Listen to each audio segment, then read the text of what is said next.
Listen.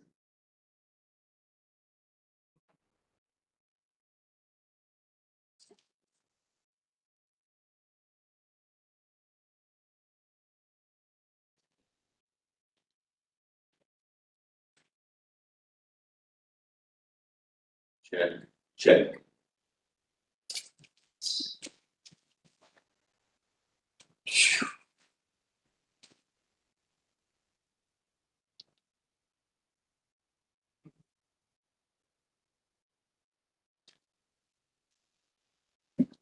Check, check.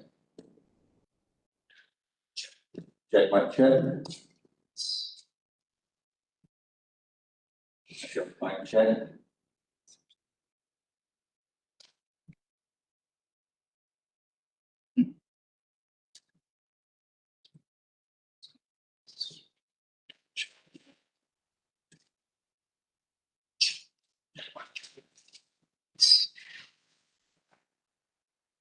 Check my check.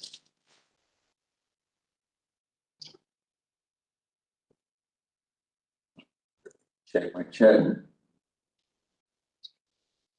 Check my check.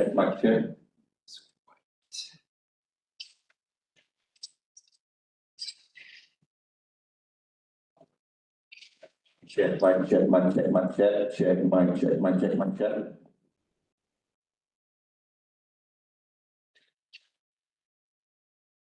Sounds good though. I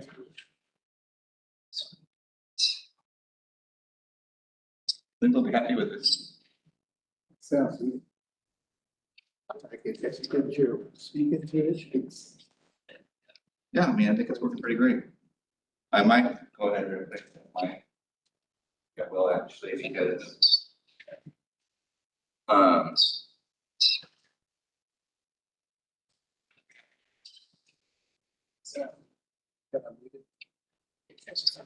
Speaking to the streets.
Why? All right.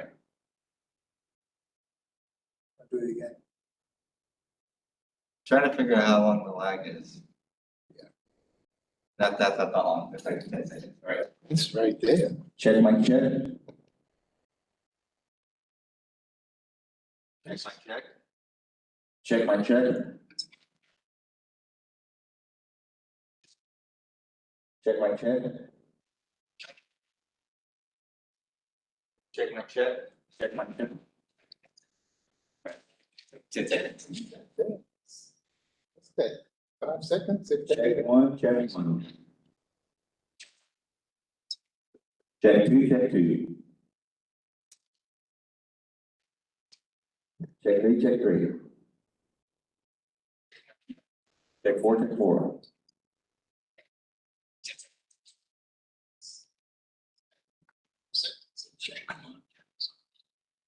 That sounds good.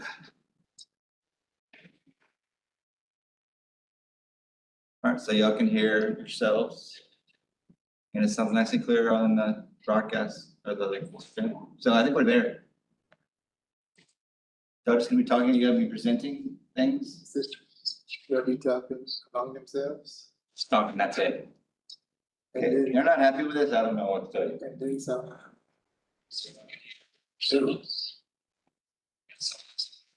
Okay, well.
Now we know what we can do.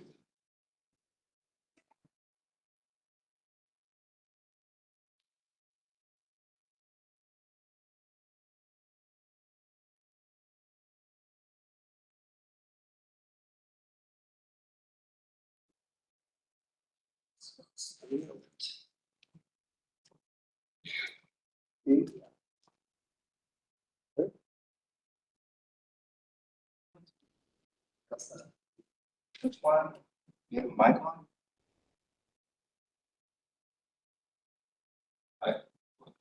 Was your laptop? Is your laptop?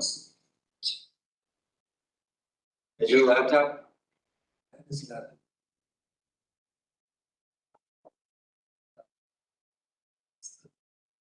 I'm not, It's wild. Check. Yeah, let me see your last. Are you on?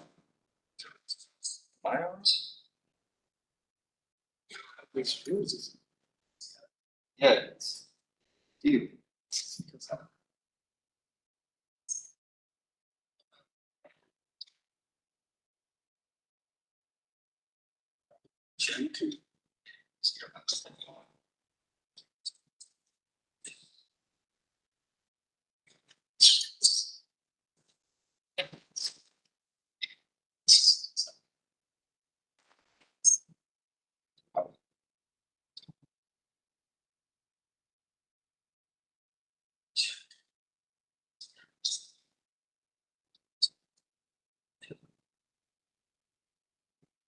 Well, that's, well, if you're not on,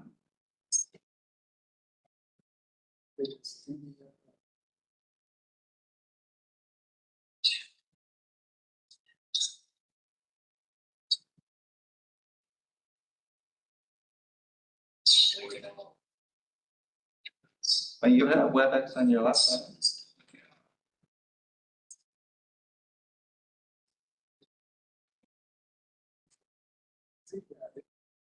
Uh, Click on your WebEx.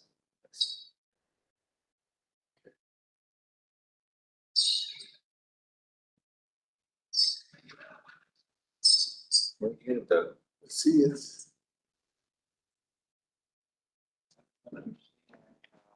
audio's getting through, the mics are not.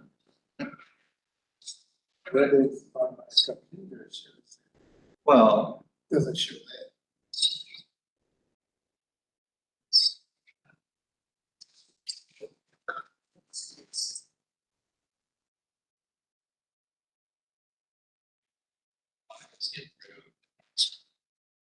oh.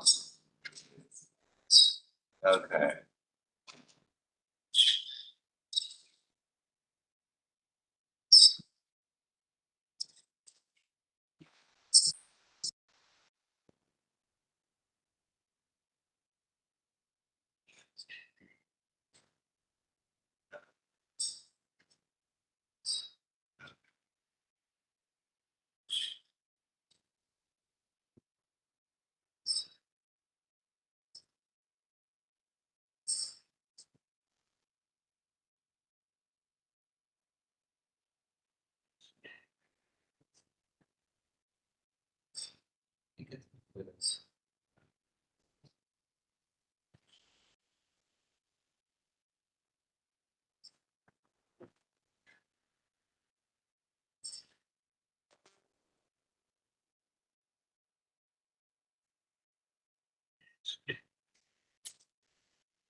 Check one, check two, check two, check two, check two.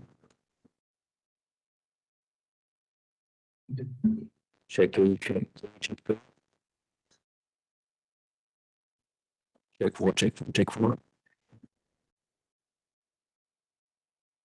Check one, check.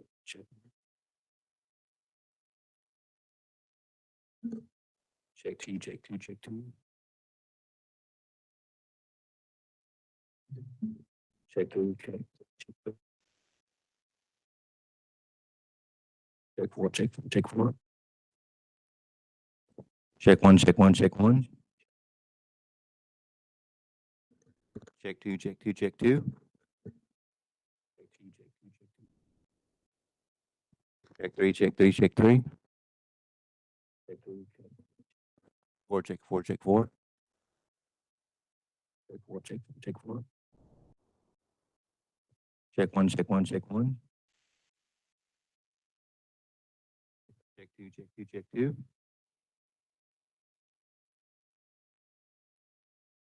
Check three, check three, check three. Four, check four, check four. That's. Check one, check one, check one. Check two. Check three, check three, check three. Three, check one, check one. Four, check four, check four. Check two, check two. That's. Check three, check three. Check four, check four.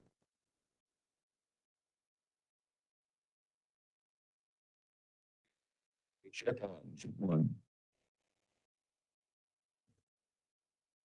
Check two, check two.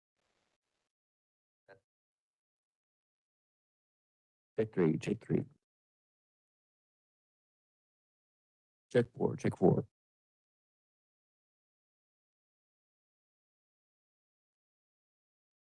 Check one. Check two, check two. Check three, check three. Check four, check four.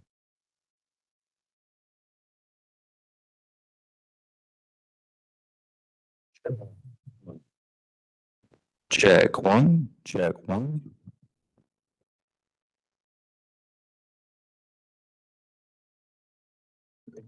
Check two, check two. Check four, check four. Check three, check three.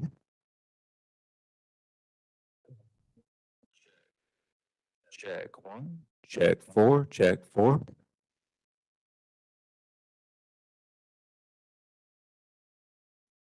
Check two, check two. Check three, check three.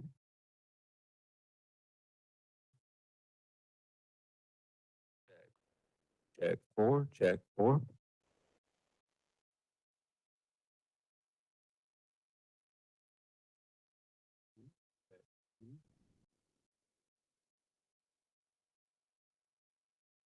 Check three, check three.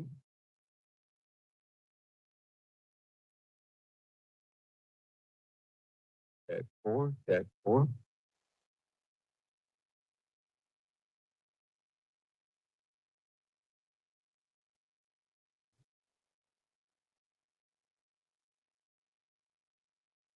Check three, check three.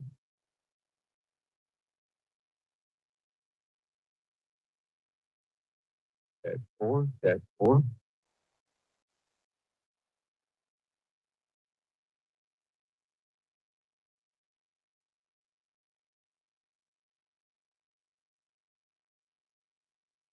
Check three, check three.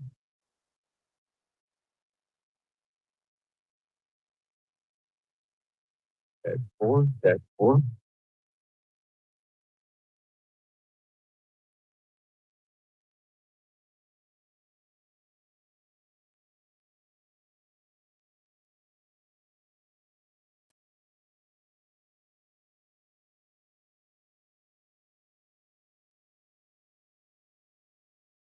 Check four, check four.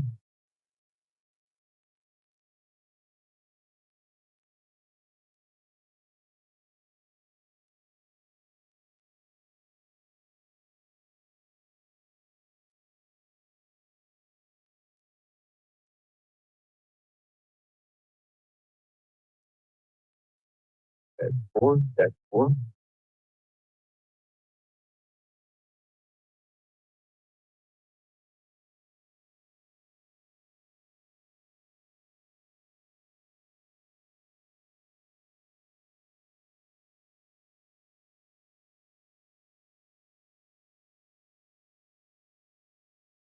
That's four. That's four.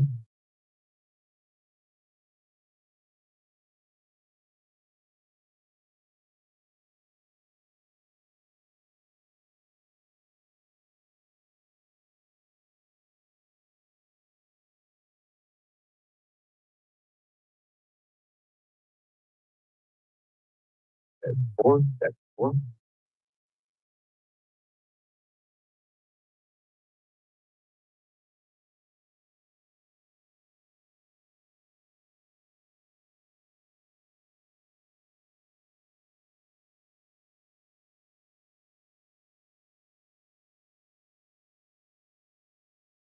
That's four. That's four.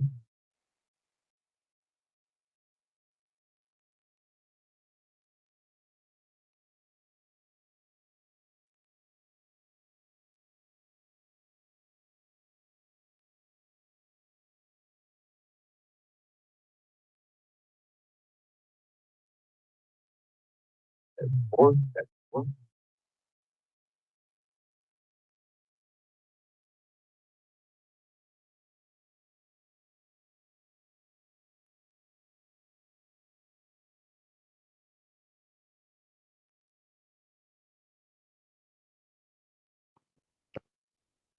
Mic check one. Mic check two.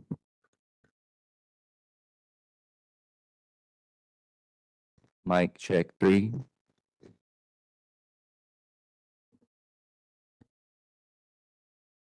Mic check four. Mic check one. Mic check two.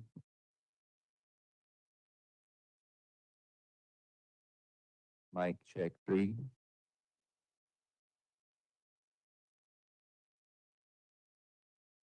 Mic check four.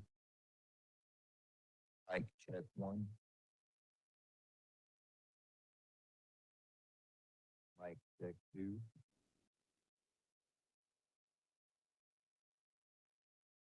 Mic check three.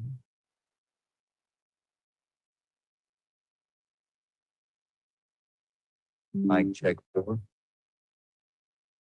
Mic check one.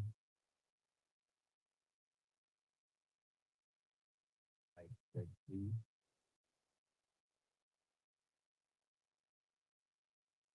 Mic check three.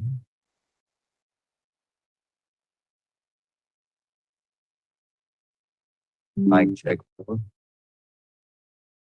Mic check one.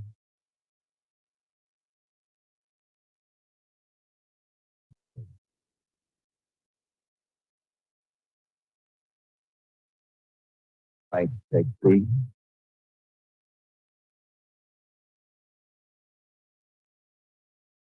Mic check four.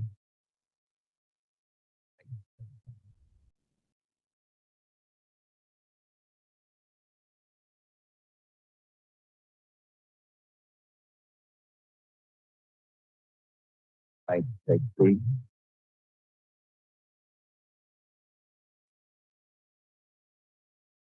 Mic check.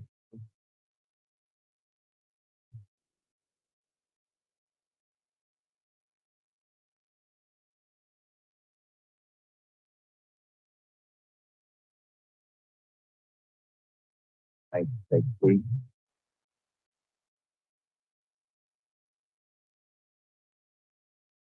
Mic check.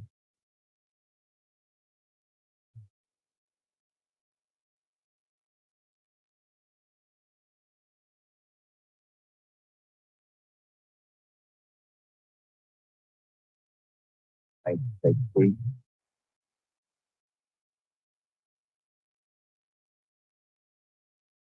Mic check.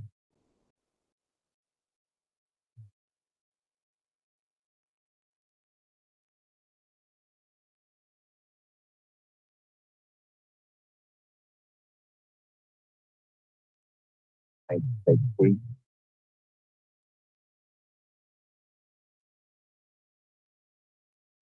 Mic check.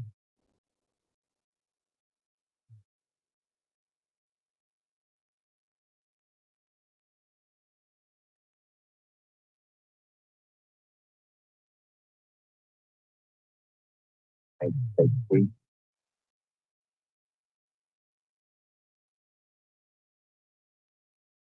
nine,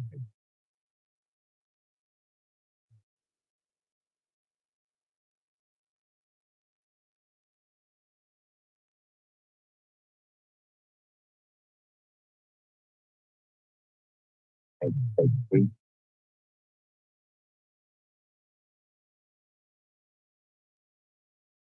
nine,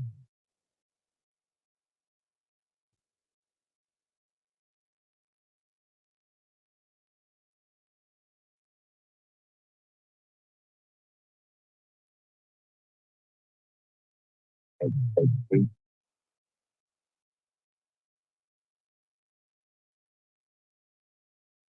nine,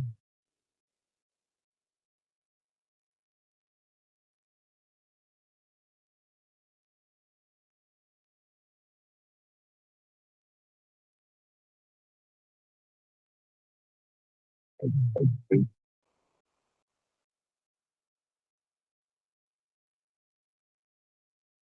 nine,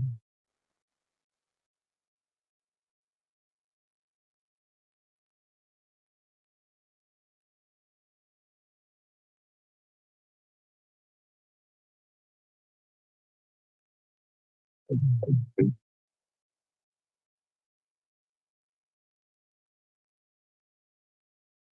nine,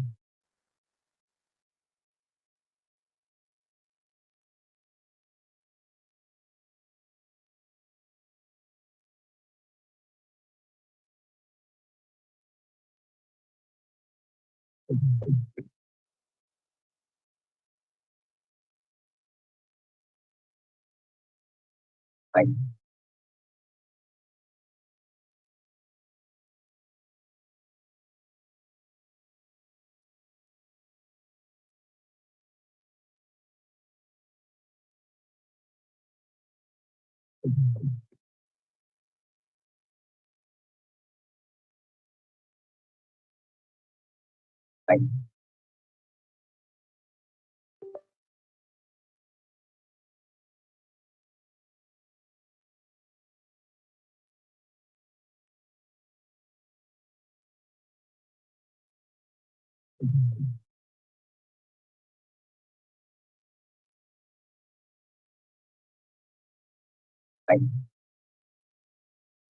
nine,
nine,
Huh?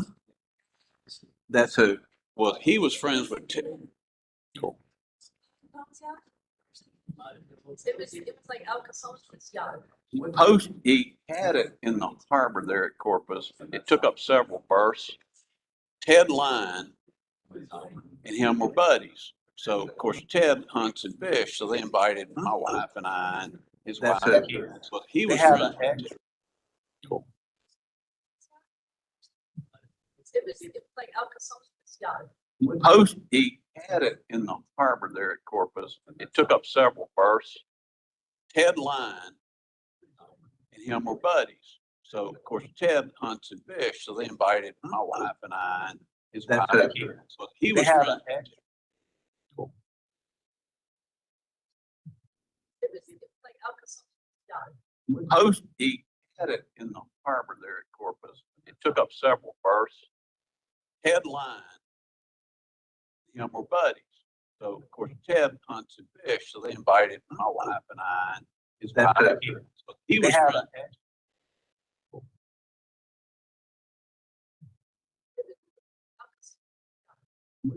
He had it in the harbor there at Corpus. It took up several berths. Ted Line and him were buddies. So of course Ted hunts and fish, so they invited my wife and I and his wife and kids. So he was friends. Is it on? I don't know. He had it in the harbor there. Took up several berths. Ted Line and him were buddies. So of course Ted hunts and fish, so they invited my wife. He was friends. Is it on? Bottom? I don't know. It's a different one. Oh. Oh, this has no light on it. All right. Uh, Right. all right. We on? Bottom? There we go. All right, we'll just consider ourselves officially started. All right, what we'd like to do is we're going to open, and since it's been a while, and we're going to lay out our wage and hours. And then we're going to work through all the city's proposals, the non-economic actually started, and then we will be open to discussion on that. Some of the city's non-economics, you'll see we don't have any problem with. There's some we just, a couple that we do not like, and a couple that we just don't really understand. So, and we can get clarification on that, but, so if you're ready, then be open. Ready? All right. We are ready. City's non-economic, we kind of outline our position, problem with. hopefully Couple that we capture what we've do not gone like, over and and a couple kind that of we our just don't understanding of understand. what we discussed So you can get clarification on that. and some of the history. So And if you're so ready, will led us to here where we have 4 days left in bargaining. Ready? On July 30th, the Austin Fire Association presented, it was Copus, he presented the 6554 with a 50.4-hour work week. And then through subcommittee and discussions with the city, so you can get clarification. we found, and some of the history, 49.8 in year two to be more feasible with year one budget concerns. The city on August 29th emailed and on September 10th presented a wage or work week, which included what I'm just calling a 4% bank that is going to be allocated for some, 0% for others, and 0%, 0%, 0% for the second through fourth years. And that's going to culminate in year four being a 50.4-hour work week. Along the way, the 1-hour work reduction to a 52, from a 52 to a 51-hour work week was guaranteed in year two. And the additional 0.3 reductions in year three and year four were conditional on funds as well as and so earlier this week, city stated they were working on a possible proposal and then indicated to us that, you know, they wanted us to go ahead and give our proposal. And so the additional point, here we are giving our proposal in year three and additional on if we turn off that one. As and so yeah, that's perfect. City stated they were on the way on a possible proposal. And so, and then indicated to us that, you know, they wanted us to go ahead and give our proposal. And so the additional point, here we are giving our proposal. Can you hear me? Yes. We're talking about our different asks. So yeah, that's perfect. City stated they were on a possible proposal. And so indicated to us that, you know, they wanted us to go ahead and give our proposal. So the additional point, here we are. Can you hear me? Yes.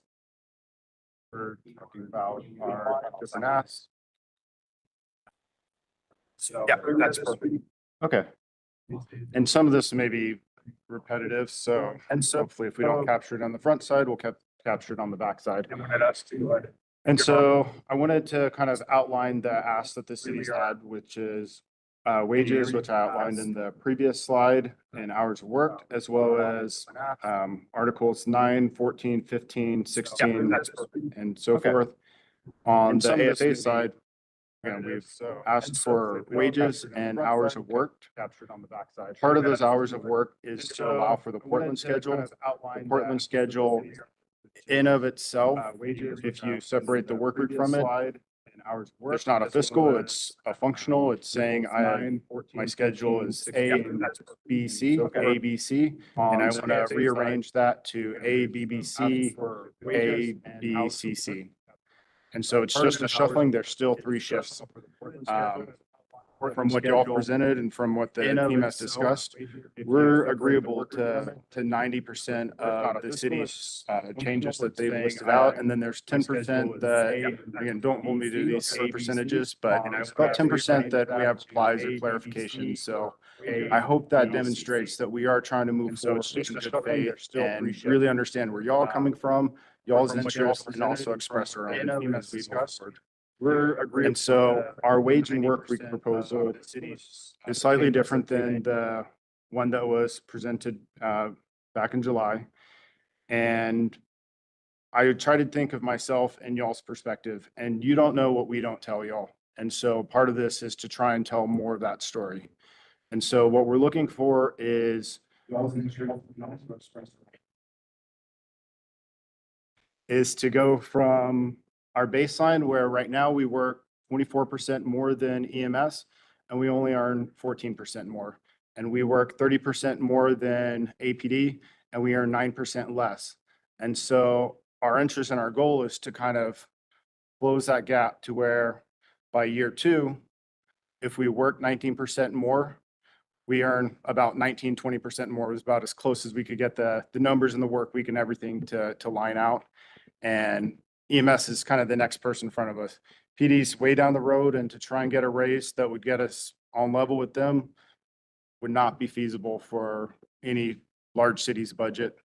But we can keep them in sight. They're getting a 6.554, and that's what we're going for as well. And so we met as a subcommittee, and we initially started looking at a 50.4 hour Portland.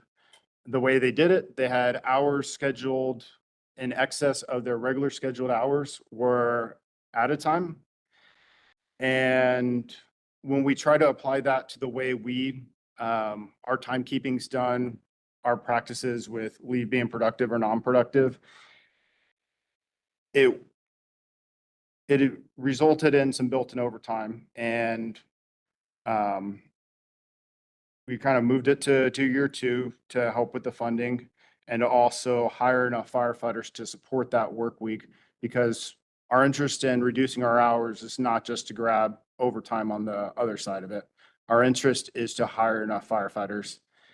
And the city's bargaining team stated that, and I hope I'm catching this right, that built-in overtime, there was about 20 hours a year with the Portland schedule on a 50.4, that was a non-starter. And I want to kind of confirm where that was coming from. I can confirm, on the AFA's initial proposal, at first it was going to start in year 1 of the contract, but then in year 2, one of the issues that the city had with the built-in overtime was the goal was to reduce the work hours of the firefighters. Yet in putting that into place in year 2 without hiring the required FTEs to fill the vacancies left by those reduced work hours resulted in not only additional overtime, but then you also had built-in overtime immediately. I think there's a distinction. Kind of an assumption in your statement is that there wouldn't be time to add those firefighters. And there has been additional classes and I work down at training. There's capacity to get those classes through, especially if we look at creative solutions like laterals. With the built-in at a time, that's not additional work hours. That's those hours because the way that patterns out, exceeding FLSA, and then because of federal law requiring premium rate, that if we could say, hey, we don't want this, we would, because it would make it easier, but we can't because of federal law. And as soon as we found that, we came to y'all and we said, awesome, we have this problem that popped up. How do we fix it? And that 20 hours of premium rate, I just want to make sure that it's not any extra kind of weaseled in hours. It's because it exceeds FLSA that then that time becomes premium. Kind of like EMS, they're on a 40-hour work week. Their 40 hours overtime threshold, yet their work week is 42. So when they exceed that by 2 hours, there's premium pay, even though that's their regular scheduled hours. And that's 2 hours a week. We're looking at 20 hours a year. But we realized that that was a concern. And so then we moved to the 49.8. Okay. And I just want to just point out, it was an issue that we needed to address, and that was a complication of implementing it very early on or not staffing for it. We never said it was a non-starter. We never used that language, but we said that that overtime is an issue. So we can have discussions, like you said, about creative ways to deal with that. Okay, awesome. And hopefully some of this isn't like rehashing the past, but kind of like showing how we've worked together to kind of get where we are. And one of the things that came up was the Plano and the hiring freeze. And when we look at our different proposals on where we are right now, and 2025, we're at 52 hours a week. The city's proposal is 4 years, 1.6 hour work week reduction. The AFA's proposal is 2 years, about 2 hours work week reduction. EMS, by comparison, had a 6-hour work week reduction in a single year.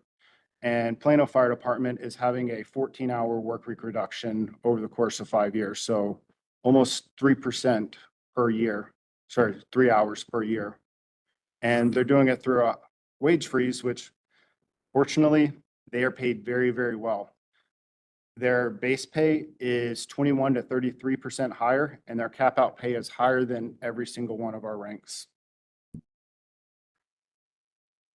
Working through the city's proposal, there was a proposal to implement a Portland-esque schedule that had 12-hour Kelly days on the back end of a 48-hour shift. Now, there's 3 of those 48-hour shifts in a 27-day FLSA period, which means because there's only 3, you have to divvy that out to all the firefighters on that shift. So that's means 90 firefighters would be having to affect shift change in the middle of the night. Also, by making these Kellys 12 hours instead of 24 hours, it increases the number of shifts that firefighters have to go to work per year by making it more halves instead of whole days off, which is kind of the exact opposite of where we were going.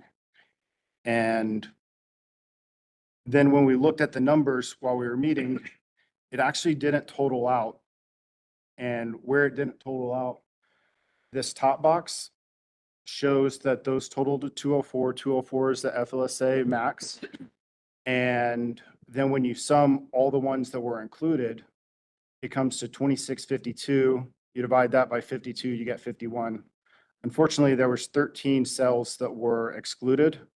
And when you include those hours, it actually stays at a 53-hour work week, which kind of makes sense when you think about it. If your goal was to not have any built-in overtime, have those Kellys land exactly right and have it be exactly at FLSA, it's because FLSA is based on a 53-hour work week. And so if you had anything greater than that, you would create kind of an FLSA gap, which I'll explain what that is later. And so, and this was kind of put forward. Can I ask a question? I don't want to interrupt your flow or whatever. Yeah, absolutely. And I think what you're saying is that the calculation in the spreadsheet on the city's proposal was actually not correct in terms of the total number of hours that would be worked. Is that what I heard? Yes, sir. Okay. And all right. I'll let you continue. Zoom in, this 2651, this cell's divided by 52, and then that's 51. But that 2652 is different than that 2748, which is all the hours in a year. And it's because if you look and it's blue, orange, the bottom blue wasn't included. Can I add a clarification for that before we move on? And I think I said this when we presented our proposal on a graduated way to reach the Portland schedule in the 50.4 hours. The intent of the city was to reduce the work week by an hour in that, I think it was the second year, was it, right? Reduce it by an hour. This was an attempt to figure out how to get it done. It wasn't saying this is how we're going to do it. And we did acknowledge that there were some mistakes maybe, or it wasn't but it was an attempt. This wasn't the only way, but I don't want the message of our intent of the proposal to get lost in the details because the details are very nuanced and complex. But the city's intention is to gradually implement the Portland schedule itself in year 2 of the contract or as early as we can, but gradually reduce the work week hours. And that was the intent. But the target was 50.4. Yes, and the ultimate target was 50.4. And so thank you. We just want to make sure everybody understands we weren't proposing more than 50.4. If we did so, we didn't do it on purpose. No, I agree that y'all said that 50.4 is where y'all wanted to land. And I think a lot of this, because there's a lot of details, and I think it was trying to keep up with the FLSA. And then, but we've been trying to figure out these work weeks for about 2 years. And one of the things we ran into with the reopener is, we had this built out to where with the reopener, where we had a Kelly shift going from every 19 shifts, which is 57 days, down to every 42 days. And then that plan got kind of pushed all the way to the side, even though it was on calendars. People attrited their Kelly days. And when that happened, it felt like y'all listened and then kind of just went with your own plan. And that was frustrating. And I don't want this one to go that same way because we're now fielding the repercussions of that, of people are asking, I have this 24-hour Kelly day. If I am off and I get forced to work, now that's regular hours. How is that any different than just kind of juggling stuff around? And the idea of these Kelly days, for most people that are listening or not familiar with it, is they're really like a firefighter's weekend. So because of FLSA, we have longer work periods between 7 and 28 days. We have a set number of hours. Once we hit those hours, we're off, so we don't work overtime. Just like a regular 40-hour employee hits their 40, whether it's 4 10s or 5 8s, and then they're off. But what's happened now is it used to be our work week matched our overtime threshold, and that was true across the board. EMS was a little bit different, but in a way that benefits them to where their work week actually has built in overtime. We're not looking to do that. Our position was our work week was 52 hours and our overtime threshold should be 52 hours. And currently our work week is 52 hours and our overtime threshold is 53.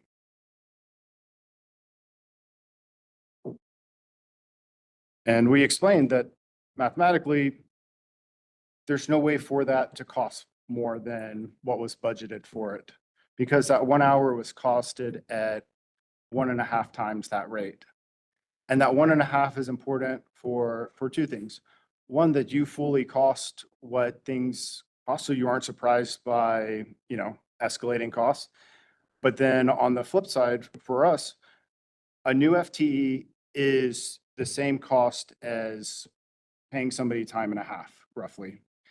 And with that, if you're paying overtime, there's an incentive for the city to hire. Now, if you can get that same employee to work for straight time because you've created a system that has an overtime threshold of 53 and a work week of 52, then you don't have to hire them because you just have the guy that's going to work it for straight time and you'll save money. And so we really look at that as an insurance policy for our own health and well-being, that we need that to be time and a half, and we need the overtime to match our work week so that there's an incentive for the city to hire firefighters. And this, I was trying to line out our interest and map out our different proposals and what they meet. And to both of our credit, they all meet our adequate recovery time in the end of getting 72 hours off. Now, the reduction of excess workload, the city's plan fails on that first part because it increases the number of days that we go in It's also slow on the implementation. The 50.4 and the second option that we shifted to in subcommittee also meets that. The equitable, stable compensation structure, those meet it, but only for 53. Once you get below 52, you run into where if you're sticking with FLSA and FLSA is 53 and your work week's anything other than 53, you're going to have that gap. And then again, with our work hours actually increasing, it increases the disparity that we have with other agencies in their work week, and we're trying to close those gaps. Cost containment, I said that's an interest of y'all, and correct me if I'm wrong. You guys want to make sure you know where the costs are and cost them correctly. And it having a 20 hours of built-in added time was a bit of a red flag, and that was one of the things that informed our pivot. And then also that it seems to work better overall. And then workforce predictability. When we met with Portland, y'all identified that there was concern about the single days leave usage. And their solution was the 24/48 lines up perfectly with it. The chief has expressed, I've heard from y'all, the chief has expressed wanting that as an option if firefighters request that. That can line up exactly with a day that you expect there to be higher leave usage. And so that takes us to y'all's proposal. Year one was 4% wages in the amount of 5.8 million for entry and mid-level steps. Was that rank specific or years of service? Did y'all? When we presented it, we also referred to the compensation study, and what the purpose of that was. We said we were open to discussion on how to allocate it because we wanted to balance out the pay scale in terms of the parts that we needed to enhance to be closer to the second highest in the ranking of the compensation study. Okay. Meaning we were below where we benchmark ourselves on entry, the most on entry to mid-level steps. And so we needed to make sure we addressed those steps and those in those ranks, and then use that to compress the rest of the pay scale. So we did not exactly know how that 5.8 was going to be spread across, and we were open to discussion on that. That's understandable. And let me add to that just real quick. Our objective in looking at the pay comparison, which you have, we read that and we respect whatever y'all's perspective is. We really are interested in wanting to know what y'all's perspective is on how the comparison works. It looks to us that we are ahead of the market at the top steps. Okay. And of course, that's with our comparator cities, ones we've been using for a fairly long period of time. At the midpoint and below, we're behind and we need to catch up, and recognizing that our objective here is to make this, the paradigm job in the state of Texas. We want people that look at, where am I going to go to work? We want them applying in Plano and Austin. Okay. We think this schedule is going to do as much as anything to change the interest in working for this fire department and being a career firefighter. That's why we put your primary objective on the table and we're trying to get it done. The second part is, those lower ranks are too low. And so that's why we felt like disproportionately the available funding in year one should enhance some of those that are behind the market, and then try to keep up the market simultaneously with changing to the new schedule. So Let me just add this. I'm not arguing with you, but I think, and I'm not looking at the pay studies, but if you're using DFW market, I don't think any of them anymore work 25, 30 years to get the top step. I mean, I know on the police side, pretty low now. The average in the comparables was, I think, 13.5% to get the top step. Ours takes 21 years. Yeah. So they're getting it 10 years sooner. So you can't say top Austin firefighter makes the same money as a top Irving firefighter, but the Irving firefighter reached that number 10 years earlier. So That's one of the things we did in Fort Worth Police. We did start a process of dropping those numbers down. So be clear that, yes, if you want to wait 21 years, just to make up a number, 100, but they're getting their 100 at 13 years. Well, they've got a long way of making that plus cost of living. So that's not a true comparison, but we do agree. Starting is part of the recruiting model. And then the middle, when people can leave, and they will leave, almost everyone's hiring laterals now, the cost to get them. So we agree, but let's be clear that there's a big, big difference in when people reach top pay and when Austin does it. And the same problem is on the police side. We look, because on the police side, under 10 years now is maxing out. But in Austin, it's 23, I think, on the police side. So anyway, just be clear. We don't disagree with what you're at. We just think there's more to when people make top pay. I'm sorry, go ahead. No. And so then we have the 51, no built-in overtime. Again, FLSA, I want to be clear when we say we have to follow FLSA, we 100% don't disagree. FLSA, we're not changing federal law. We're simply saying that when we look at Houston, we look at San Antonio, we look at other cities, that when you work hours outside of your regular scheduled hours, that's typically paid at time and a half. And the reason why, again, is if it's not paid at time and a half, there's no incentive to hire firefighters. And even sometimes if it is paid at time and a half, there's not incentive, or it doesn't appear to be incentive to hire firefighters.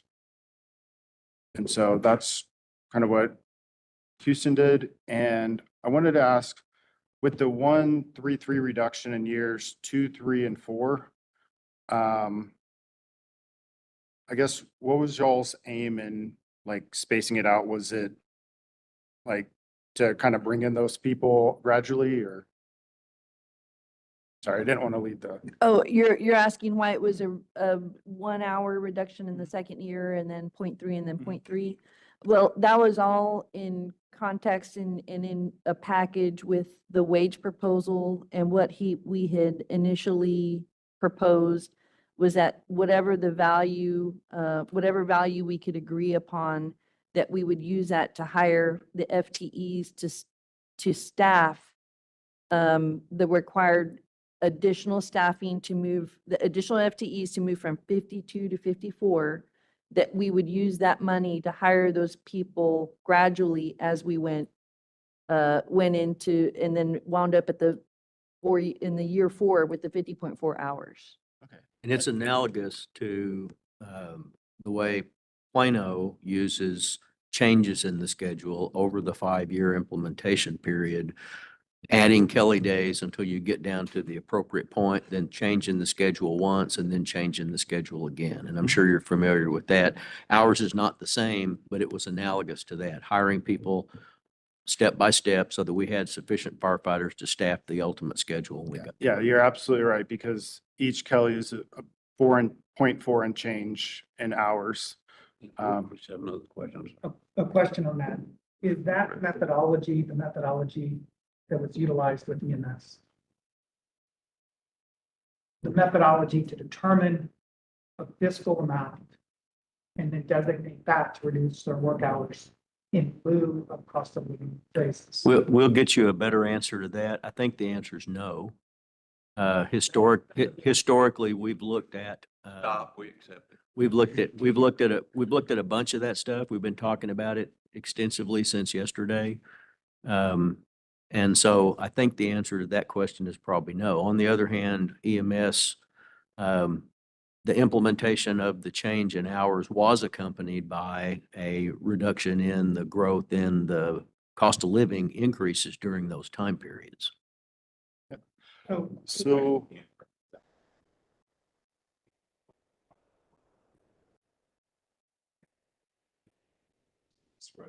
Speak up so you can pick up the mic. The city of Austin determined that they were having a problem with recruitment and retention the same year for payments they were required. So those individuals received a higher percentage of raise than the tenured employees did.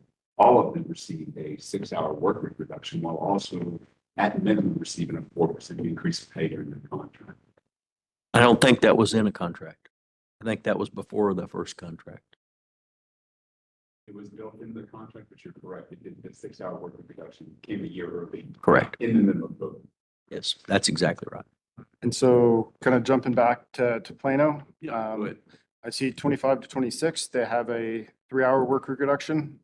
And 26 to 27, they have another almost 3 and change work hour reduction. And then each one's about 3 years. And so we can see 26 to 27, they start behind us. They catch up with y'all's plan and are just behind our plan. So if we look at the spacing, it's pretty close, and they're doing it in a year. And I feel like we have pretty good capacity down at our training facility. Also, there's, And I respect your observation, but we're also a little over twice as big, maybe 3 times as big as Plano. So Well, I'll just add this one small caveat. In today, the city of Irving had 1,000 applicants for the fire department show up for testing. 1,000. And they're a tenth the size of Austin, and Austin couldn't pull 600 people. So well, we have 1,600 people on the current list. We don't know how many will show up for the test. yes, Eligible how applicants, many right? people show up for the test? In Irving, right? They were seated for the exam today, posted by the Irving Fire Department. I just saw the post. So there's apples and oranges here.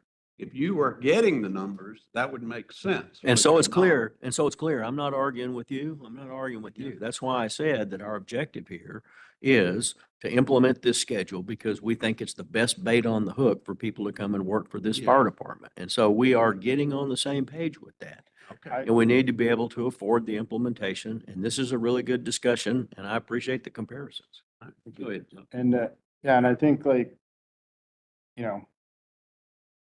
I think we share the goal of at least getting to the 50.4.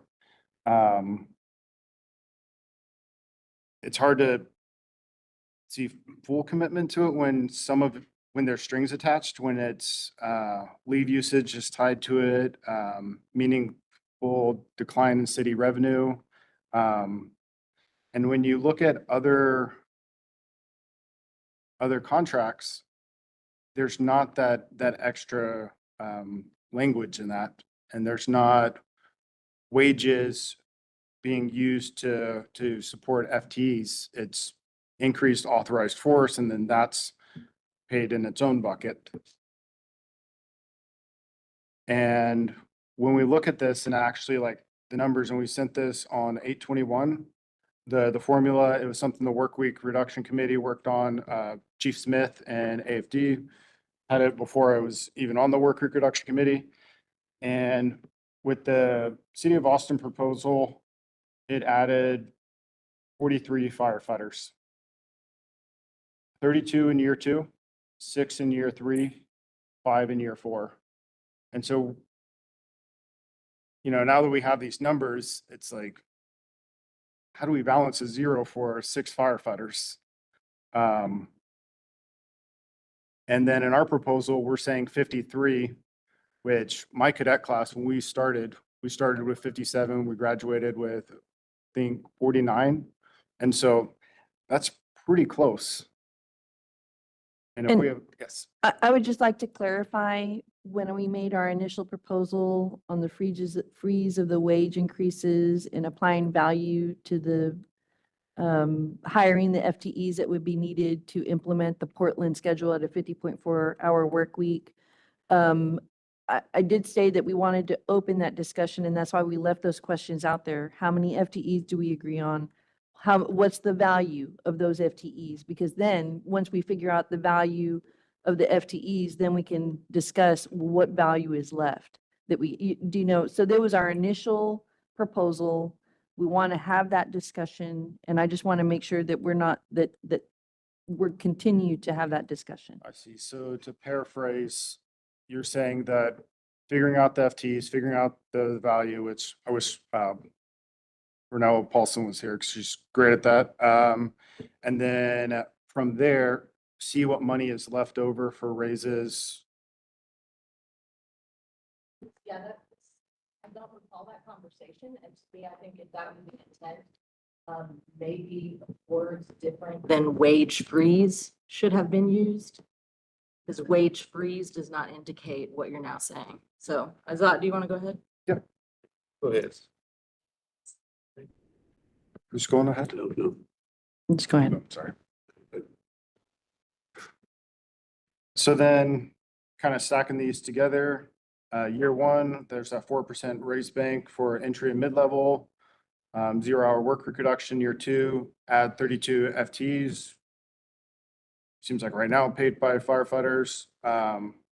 There will be with that work week reduction, a 1.96 hourly rate increase, not annual increase. And then in year 3 and 4, there's 11 total FTEs, and we just talked about the wage freeze.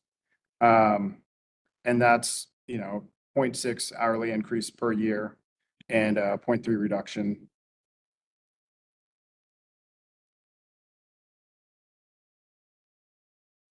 This says the same thing.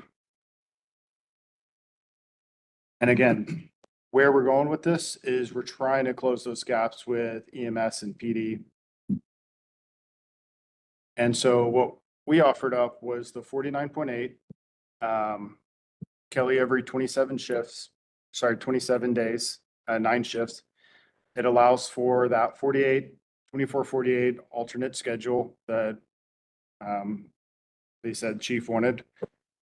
What it also does is right now we have 57 different FLSA cycles that everybody has to keep track of. And anytime you switch shifts, anytime you promote, change your Kelly day, it requires an audit. And it's also pretty cumbersome to keep track of 57 different things for our payroll. And so those are built-in cost savings for the city. And also for firefighters, it's also not a headache to figure out how my Kelly's shifting and counting those hours. And so it's a real benefit for both of us to try and go down to that 27-day cycle. The FLSA max still applies. There's no resulting built-in overtime, and the overtime threshold is the same ratio as a work week. So 192 hours instead of 204, which would be FLSA max.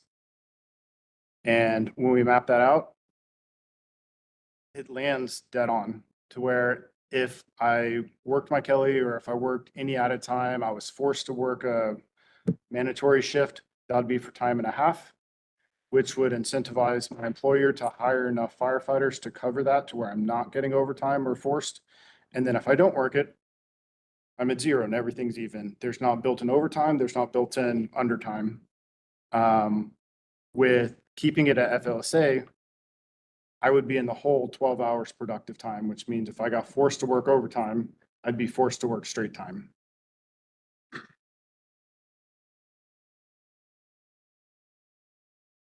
And this next section ties in with some of the budget stuff and some of the statements with our reduced staffing and our absenteeism and our leave. And I feel like that's relevant to the tie-ins to the work week reduction and the sick leave, because I believe that's where that's stemming from.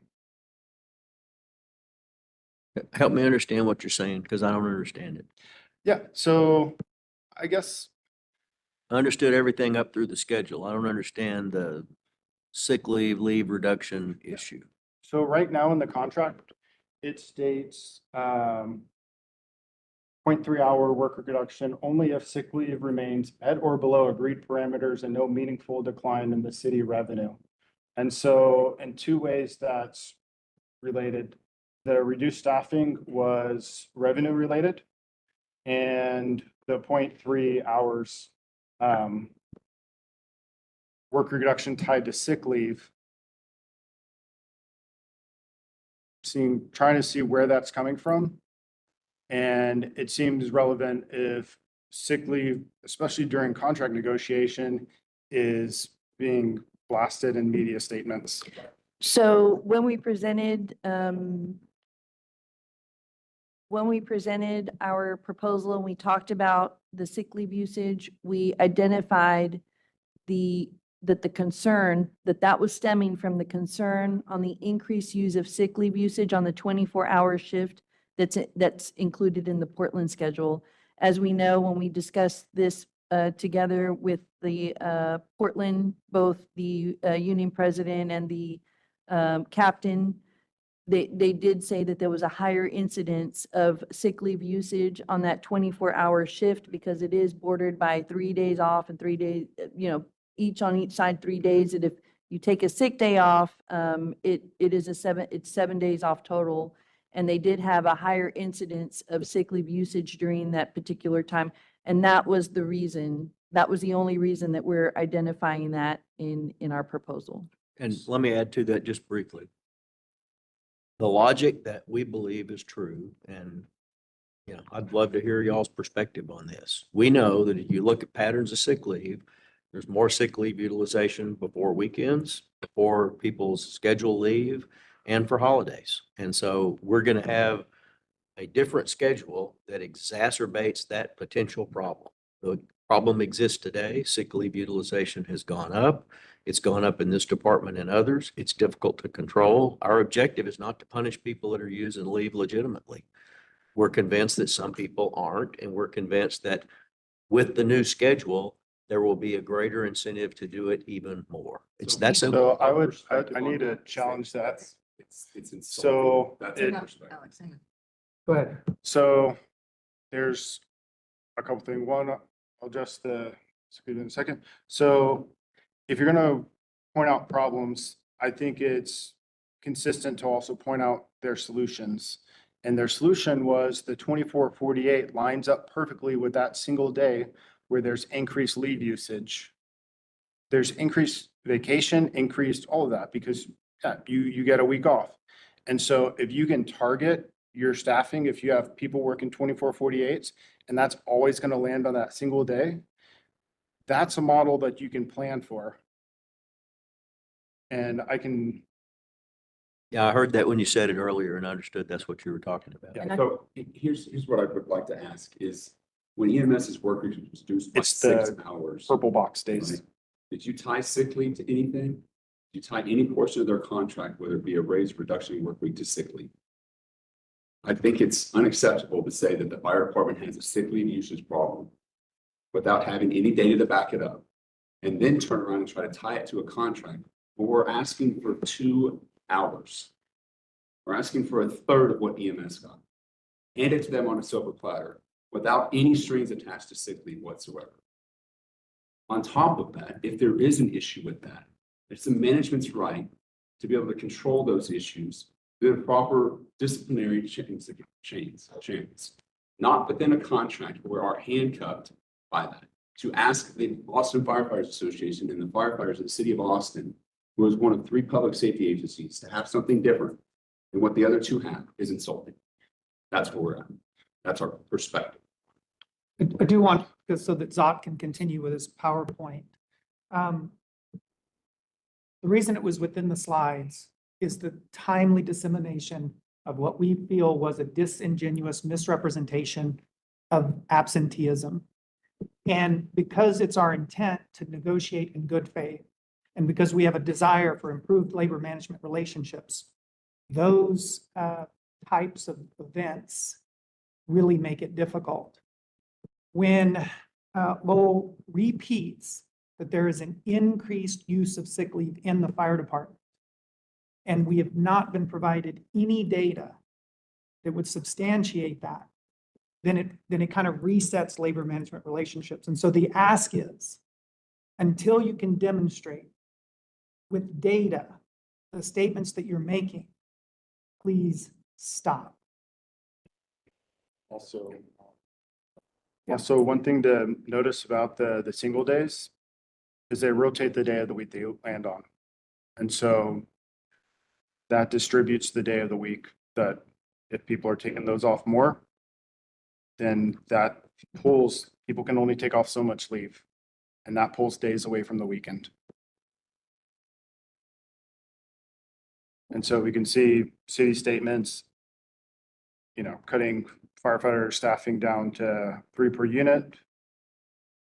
Or so, and then that pivoted to overtime costs and then claimed 4-person staffing, drove overtime costs, and then it became about absenteeism.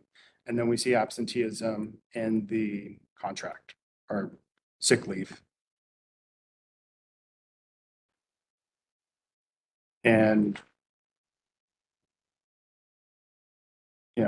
4-person staffing,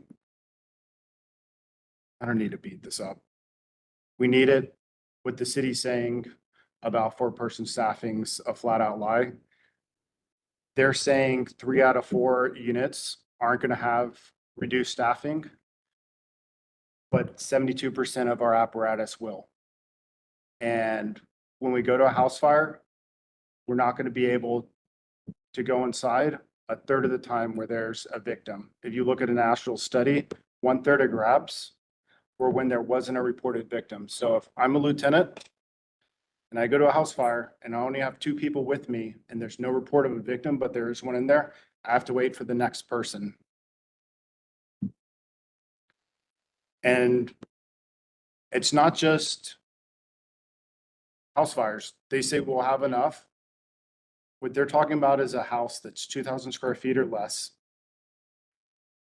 The average house in Austin is 2,100 square feet. That doesn't include duplexes, 0 lot houses that become exposures, mid-rise, high-rise. And so what we're seeing is just a big disinvestment. We need 4 people for brush trucks. And all this ties together with our overall staffing. And this is kind of maybe where it ties in. So when we look at our staffing model, we have 277 seats and 357 bodies if we're 100% staffed. Right now, that means 22% cannot be at work. We have 5% on Kelly days. Again, Kelly days are weekends, they're not leave. So when we look at that and what's left, we can only have 2 to 14 firefighters out of 357 that can be on leave before added time is paid. And so there's this huge complaint about our absenteeism driving up added time, and it's just not the case. We have per 100 hours worked, our newest firefighters have the lowest accrual in the city, and our 30-year average has the lowest leave accrual in the city. And then when we take our leave, everything but sick and emergency leave has to be approved. And we have rules and all that. And, if there's issues with sick leave, and this is kind of tying all that together, there's issues with that. Enforce the rules and the policies that are there. We 100% support that. But to tie a work week that's meant to help with our health and well-being to that, it doesn't make sense. And so when we look at our overtime costs, we ask, what has changed since 2014? 2014 was the last time the overtime budget was relatively small. These aren't exactly right. I drew the red lines to hopefully try and get those closer together. And we've disinvested in our fire department. We have 20% more stations. We've only increased our authorized staff by 13.6%. A lot of those are staff positions. Our call volume has gone up from 102,000 calls to 153,000. And when you look at number of positions, PD's got an raw deal and they've got their positions slashed. We've increased 13.6%. EMS has increased 192 positions, 37%. The city overall has increased 30%. Add to that the TRE is going to add 62 more positions. That's 8.7% in a single year. So they're getting 50% growth in 11 years. And council resolution in 2024, August 14th, number 20, to explore whether granting additional full-time employees could help decrease AFD's overtime expenses. and return the findings to the Audit and Finance Committee with findings no later than November 13th, 2024. So again, this is pertinent because it's in the management right to have the correct staffing. And now we're seeing that it's management's right, but like you write the check and we have to balance the checkbook is what it feels like. And so if we had the city's growth, we'd have 191 firefighters. And so a thing that's been brought up again and again is our vacancy rate to show, hey, we're doing really well. Our vacancy rate's so low, but yet our overtime budget is super high. And the reason for both of those is because we haven't hired enough firefighters.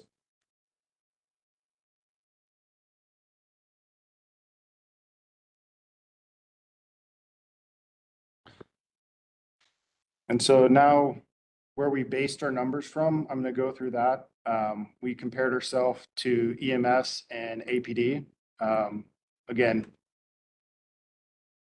these are more quantitative measures, but they're still qualitative. If I'm working an RTF shift with 2 cops and a paramedic, and those guys are making way more per hour than I am, and we're both doing very similar jobs that night, it sucks. And so when we look at our budget, public safety has been decreasing. The city's public safety portion of the city budget pie has been decreasing, but not uniformly. If we look at PD, they were 41%, now they're 34%, and they get a little bit back on this next one, which is great. We're sinking. We went from 19.5 to 17.8. EMS is increasing. They went up 16% in their share of the budget. And if you consider that forensics was actually cleaved off from APD, we're within 0.5% of how much APD has been defunded.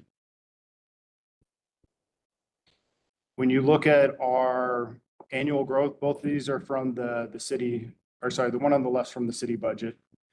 And it shows from 05 to 15, everybody was pretty similar on raises. And then from 15 up until 26, fire's fallen behind.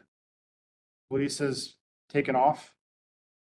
And what it seems like right now with the wage freeze is a flat line. And I don't see how we get more people that we need with wages like that. If we compound that out, City of Austin has gotten a 42% raise, EMS 34.7 and a 6-hour work week reduction, PD 28, us 26. So if you look at that as percent higher than us, it's between 7 and 61%. And that's all while working more hours than anybody else. I know those raises affect the hourly rate. And so when we look at our different departments, we have to think about the way those different departments are structured. And so what we did in our methodology was we looked at the distribution in each rank for PD, EMS, and AFD. And then we took that authorized force, we excluded members that aren't part of the bargaining unit, and we did percent in ranks. And then we looked at the hourly minimum, the hourly range, and the hourly maximum, and we weighted that by the percent in rank to build out a comparison. So we're not comparing 18 different things, we're comparing 3 different things. And we look at our ranges on hourly rate, we're lower than EMS and we're lower than PD. Yes, we work more hours. And I think this is the counter that a lot of people will say is, well, you make in between the two. But we work a heck of a lot of hours more to get that. So on the low end, we work 24% more hours than EMS, and we earn 11.4 annually more. On the high end, we work 24% more, and we only earn 7.5% more. And so one of the issues with looking at low and high, and one of the issues that we had with the the comparables to other departments is those are snapshots of people's career. Most people don't spend the majority of their career maxed out. I think that study said the average service retirement was 25 years. And so firefighters would only experience that for 4 years versus a city where the average cap out for the comparables was 13 and a half, which means they experienced that increased wage, that max wage for 12 years, almost 3 times the amount. But that's a tangent. We did the same thing where we did the average of a 30-year career for each rank, and then we weighted that by the percent in each rank. Because again, comparing 15 numbers is hard. Comparing 3 numbers is much easier and gives you a good snapshot of the different departments. And so when we look at our hourly pay rate, PD makes $53.95 an hour, weighted by percent and rank. We make $37.69. PD makes $40.75.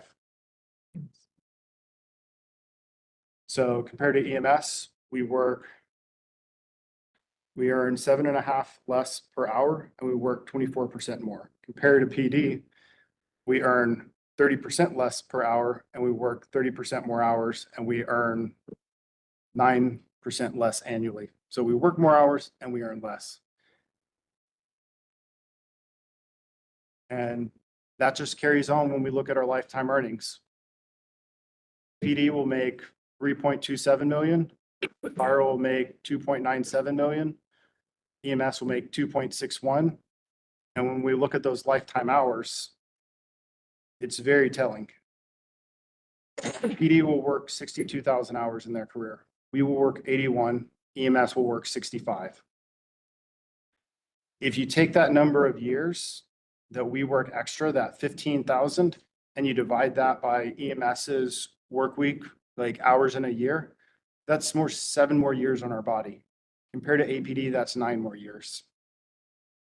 And so this is what's driving us trying to get an hourly increase and trying to get a work week reduction. And there's ways that we can do that. We can reduce the hours in the work week. We can increase hourly pay. We're trying to do a combination of the two.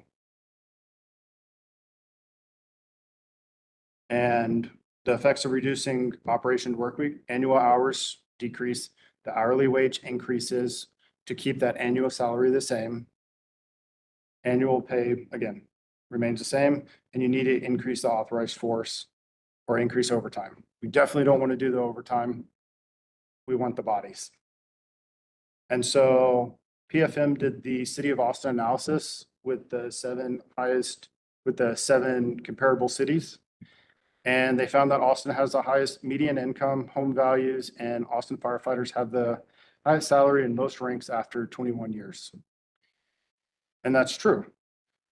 Like when we look at it, number 1, median household income, number 1, per capita income, number 1, median home value. Our household income's 40% higher than the median. Our per capita is 81% higher. And our home prices are more than double. And so when it talks about its regional labor market, it says it doesn't use cost of living, and then later on it uses CPI in its analysis, but we're just going to use labor.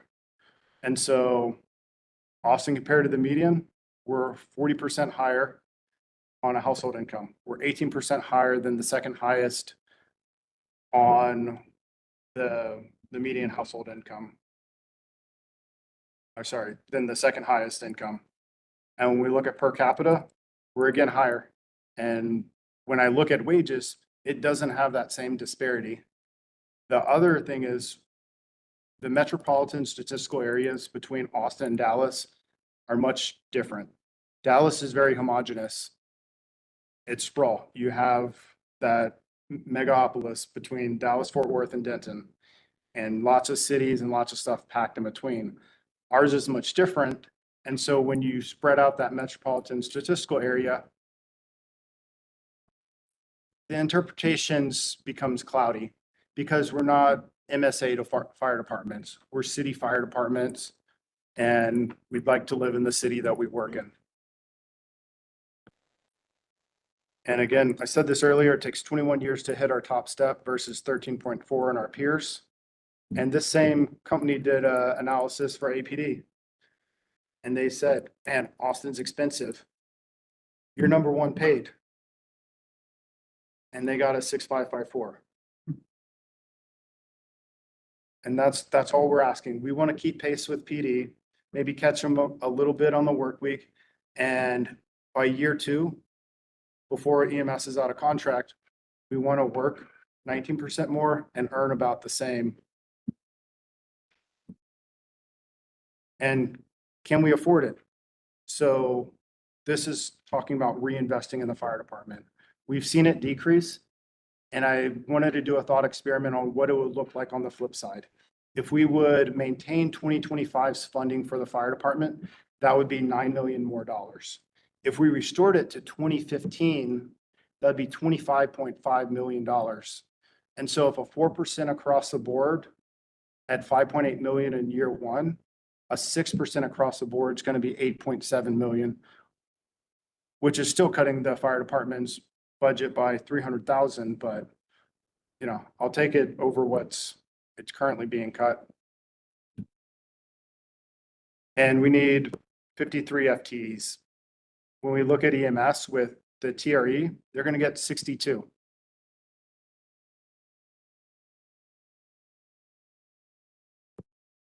And this is the biggest take home. We're losing on recruiting. I came in 2013. There were people standing out line. People I was talking to in line were saying, hey, this is my 10th time applying for the Austin Fire Department. I'm 35. I'm about to age out. And luckily a couple of them got in. And there was 2,800 people who tested. Compared to 2023 and 2024, where there was under 700. And also what happened during that time was there now became more people not taking the test of applicants than actually. So instead of having, 100 people sign up, less than 50 are taking the test now. And when we look at how closely that line trends, yeah, it's a pretty steady decline.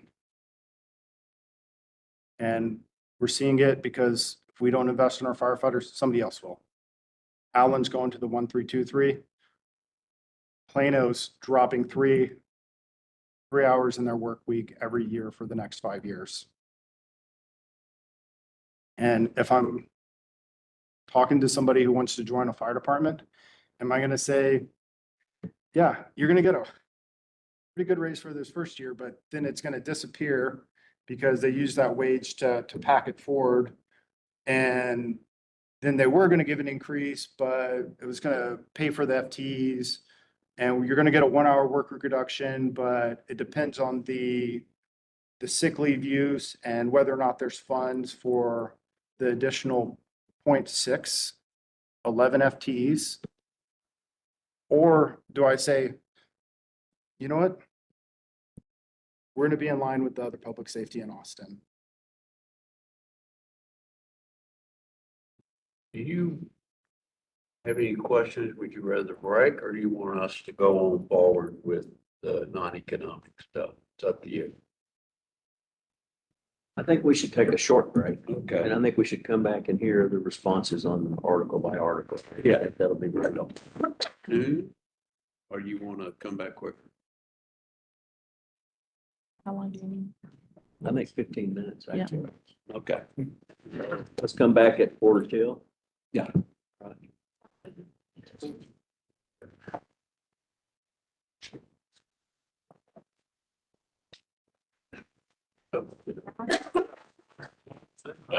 We all could, it's gonna be good. We all could. Grab that.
Are we ready? We're ready. Right, Gavin's here. Yes. How much more did you need? It's a whole package. The volume, so is the volume back on? Mr. Parks. It's back on? Okay. Y'all, ready to get started? We are, thank you. All right, as we do, I'll just make note of the fact that it's noon. I've said before, brevity is not my spiritual gift, but we're gonna run through as many of these as we can until someone cries uncle and we take a break for a lunch. As we go through them, I hope that the city can see in our willingness to work with them on items that we've been reluctant to offer over to the city for many, many, many years as a demonstration of collaboration. And then, of course, we all, both sides understand that all the articles are interconnected with the wage and the work week and, but this should give you a pretty good idea of the items that we have a willingness to move with you on. And then, of course, some of them that we have questions or tension with.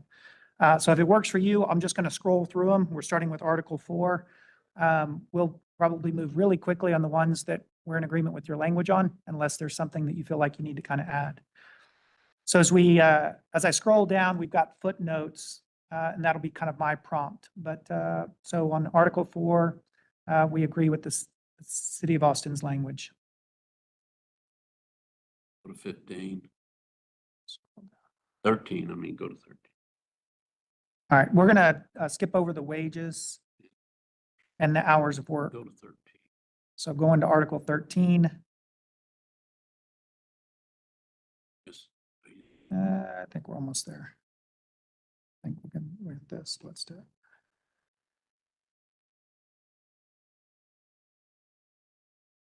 All right, Article 13. in 13, you had a footnote in one of your other bullet points about 13, but there was no city proposal. So I footnoted it and go ahead and just go, you'll see it's up above. It's in the 2. Where's that? To keep it. Right There here? it is. Okay. What page is that on? Well, 13 my is page on- numbers makes, go to Article It's on 13. 30. And just, Oh, give- here In it my is. PDF, it's 30.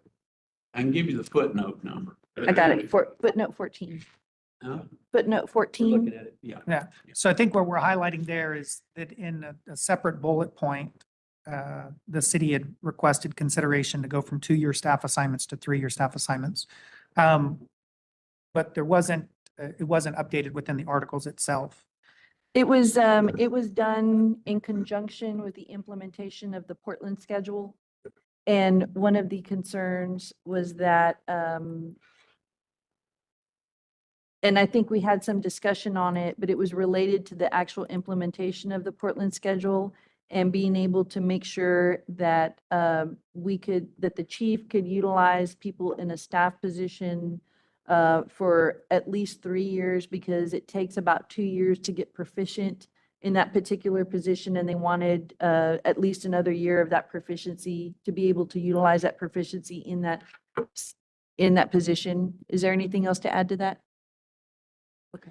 So I think where we are with that is that's something that we're reluctant to at this time, and we'd be willing to discuss it. And there's some circumstances where we think we can kind of lean into that. But that was not one of the ones that we have had an easy yes for.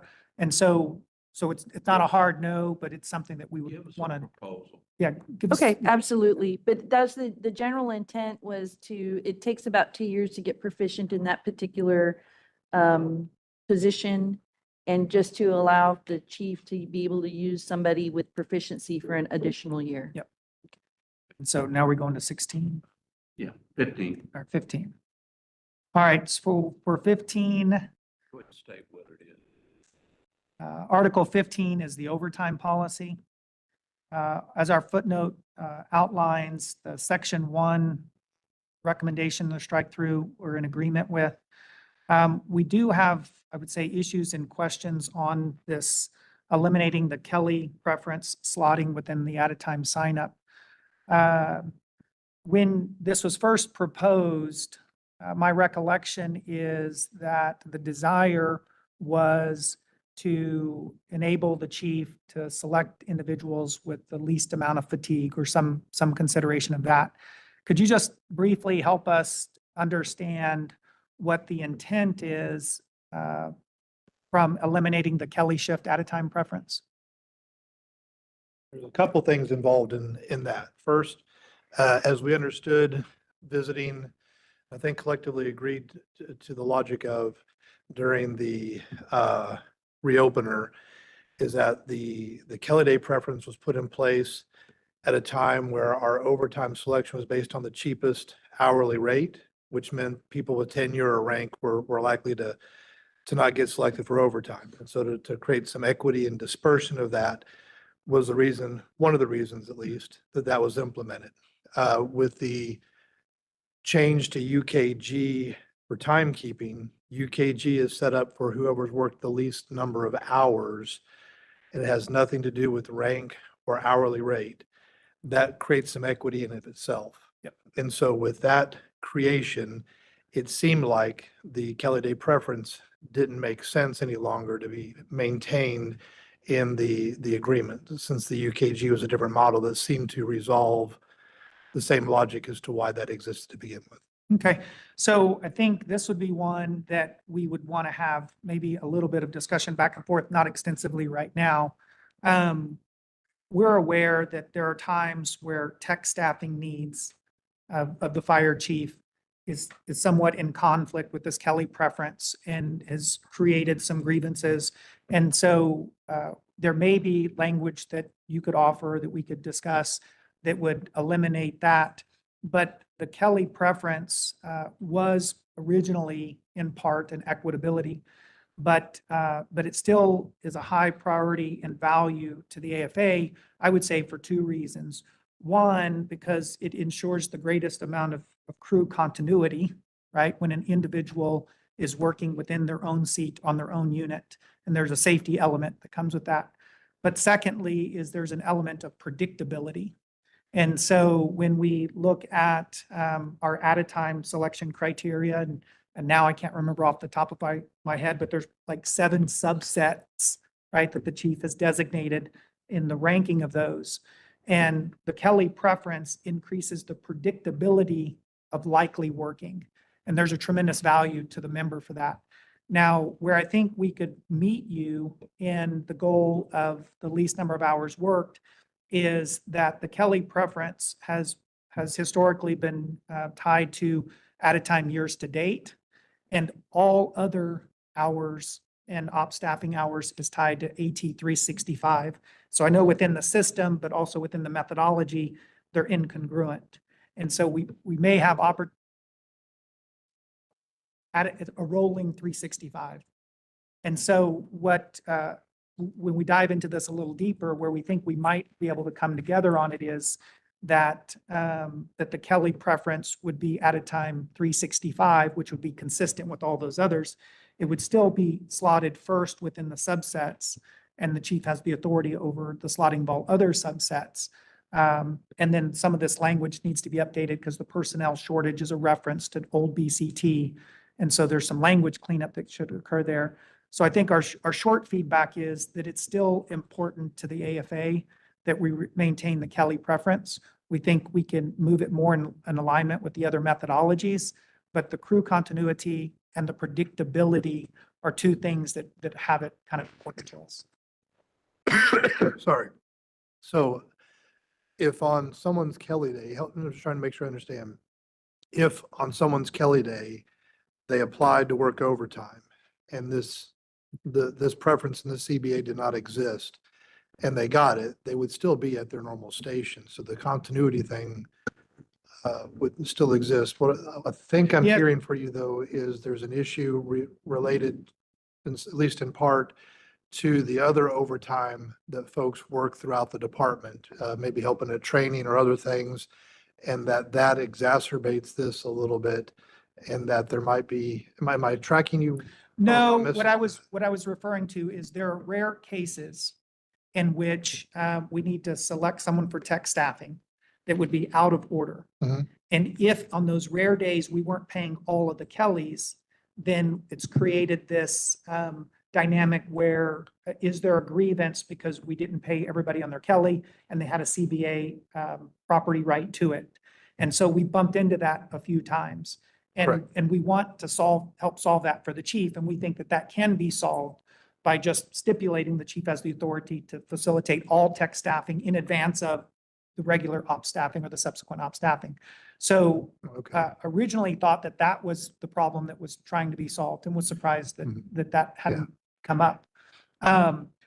The fire chief has the authority to designate the slotting of all sub-criteria, right? And so when we Mhm. think about the way that the list is currently slotted, you know, it's Kelly's first, and then the chief is elected for it to be MAP day signups, and then the chief is elected for it to be individuals with less than, 60 hours worked in a rolling period. So the chief prioritizes in the balance of a lot of considerations, that slotting.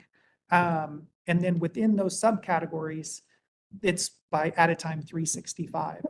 And so I think the answer to a question or a statement that you made is that we could still be slotted that way. It could, the chief could elect, even if we remove this provision, that Kelly's will be slotted first at a time 365, and then all other categories that he's already designated. But we want to protect that. And we want to protect it for two reasons. I think predominantly two reasons. One is because it ensures the crew continuity, which has a safety element. And then secondly, because it does increase the predictability of someone being able to work. It doesn't. I would it doesn't- actually add a third reason, and that would be reduced fatigue. Because they are, they're fresh for their 24 because it's their regular schedule. So sorry, Yeah. David, just No, wanted no, to no, add that in that's there. true. So Counter to him, or would you, for us to make a counter to yours? you can make a counter to ours, that way we can look it over to make sure we fully understand it. I think we can get you closer to where you want to go. Okay, Okay, thank thanks. you. Scrolling down, so we're in Article 16. And that is promotions, demotions, and Yeah, reinstatements. this is pretty comprehensive, so. I'm scrolling down to the footnotes. And so, so we reject, one of the items here allows for or facilitates a firefighter to test. Okay, so on section 16.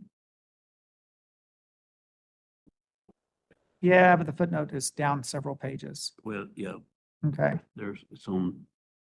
where are you seeing the footnote? 3A, there's a footnote right there. What is that footnote? Yeah, There you go, there you go. right here, right? Yeah, so we agree with the city's language for section 3A. And then we agree with the city language for section 16, section 3B. Are you tracking there? And so when we move down, then where we reject is section 3C and 3D. So when we go back up to 3C, the request of the city is that for firefighters with 2 years' experience or with some criteria could test for lieutenant. And so we don't even feel like we want to counter that. We couldn't envision any set of prerequisites where we would still be in favor of a firefighter bypassing the rank of fire specialist. And so it's our understanding that maybe there's some other departments that have done something with this, and that if an individual, had a preference to not drive apparatus for a portion of their career, does it, even in consideration of all those things, we have a lot of resistance to that, so. So what I think I understand is that the prerequisite to have the certifications required for the rank you're seeking need to be attained before you're able to sit for test, you're okay with that. What you're not okay with is the firefighter going to the testing for the lieutenant's rank. Cor- Am I tracking correct. No, that? no, no, no, hang on. It says, the y'all's proposal says that all rank certifications for the firefighter's current rank must be obtained prior to being eligible, not the new rank. This, y'all's proposal says the current rank in order to sit for the next one. Did that get written incorrectly? Was that not your I may have intent? misunderstood that. So, I don't, on the hiring and promotions, there was a revision before we presented it. Are you working off the one that was presented? I don't know if it was. So why don't, if you, Yes. if you're able to Okay. look up here, then we can make sure. So, so what this stipulates is that a firefighter can test for lieutenant. I'm tracking that. So And so that's a no. strike the first Yeah. part. That there's some The conversation second, made on that. the second part, the strike through is the inclusion of the word lieutenant. Oh, And so Understood. if it's your intention that an individual has to have fulfilled all of their current rank obligations in order to be eligible to test for the next rank, then we can, we're in agreement with that. But the question for us has been, is it the intent that an individual has to complete all of the future rank prerequisites before testing? And we don't think that that's your intent, but if you could clarify that. Okay, I have to go back and look at the language to make sure I don't misrepresent something on that part. this is the second paragraph of section E. Section D, the first sentence. Oh, of D. section Yeah. D. It's section 3C.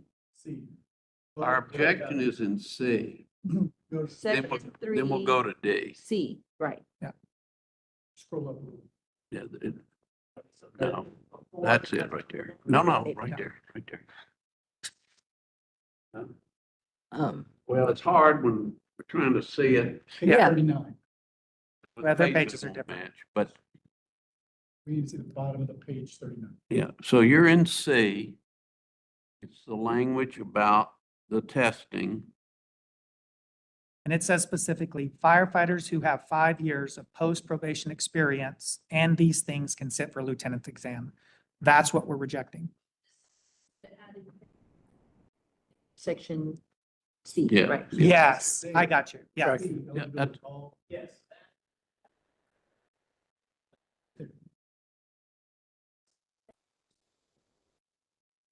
So that part does say. In addition to fire specialists who have 2 years as a fire specialist, firefighters who have 5 years and all those certifications and have completed all of the certifications required of fire specialist can sit for the lieutenant's exam. Yep. So just to make sure we're on the same page of Yeah, what it says, and now you're saying. Yeah, that's- so if we look at that, and I see there was 2 parts to C, and maybe I provided the confusion. So the first sentence, as we look at it, all rank certifications for the current rank must be obtained prior to being eligible to sit for promotional Yes, exam. right. So that's 2 We're- separate parts. we're in yeah. agreement Yes, with we're that. good with that. The second part that says a firefighter can test for lieutenant, we are not in okay. agreement with. Okay. Track. Sorry that I handled that really poorly. I may have caused that confusion. Thanks for the clarification. it's okay. Go to D, no D. So for section D, we're just wanting to then clean up and remove the word fire lieutenant. Because that is capturing, the firefighter testing for lieutenant. The rest of it's, I think's okay. Yep, the rest of it was okay. But note 22, probably easier.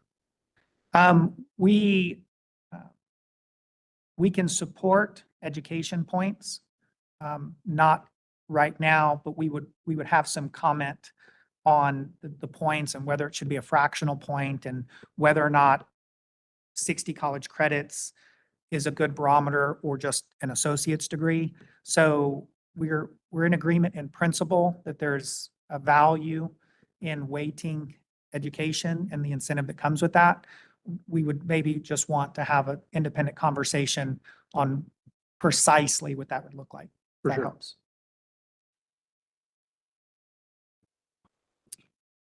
Let's see. Yep, that was the word, the added word. Okay. So we agree in principle, this is with section 3E. So let's go back up to 3E. I think that There is it is. that was the education. Yep. So we agree in principle with that.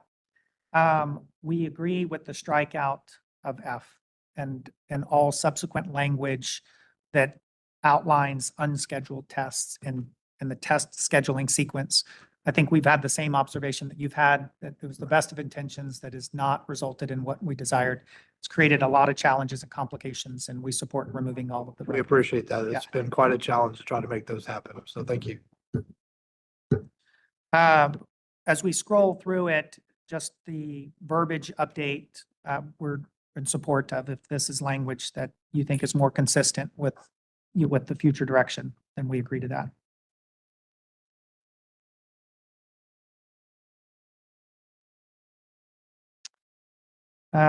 So we're still now, I want to look at the reference to pre-recording videos as far as the trainings and things. We're in agreement with that flexibility. This is going to be footnote number, I've got to scroll down a couple of pages for it. 36, maybe. Yeah, I think, is it footnote 26? Oh, 26, I'm sorry, 26. Yeah.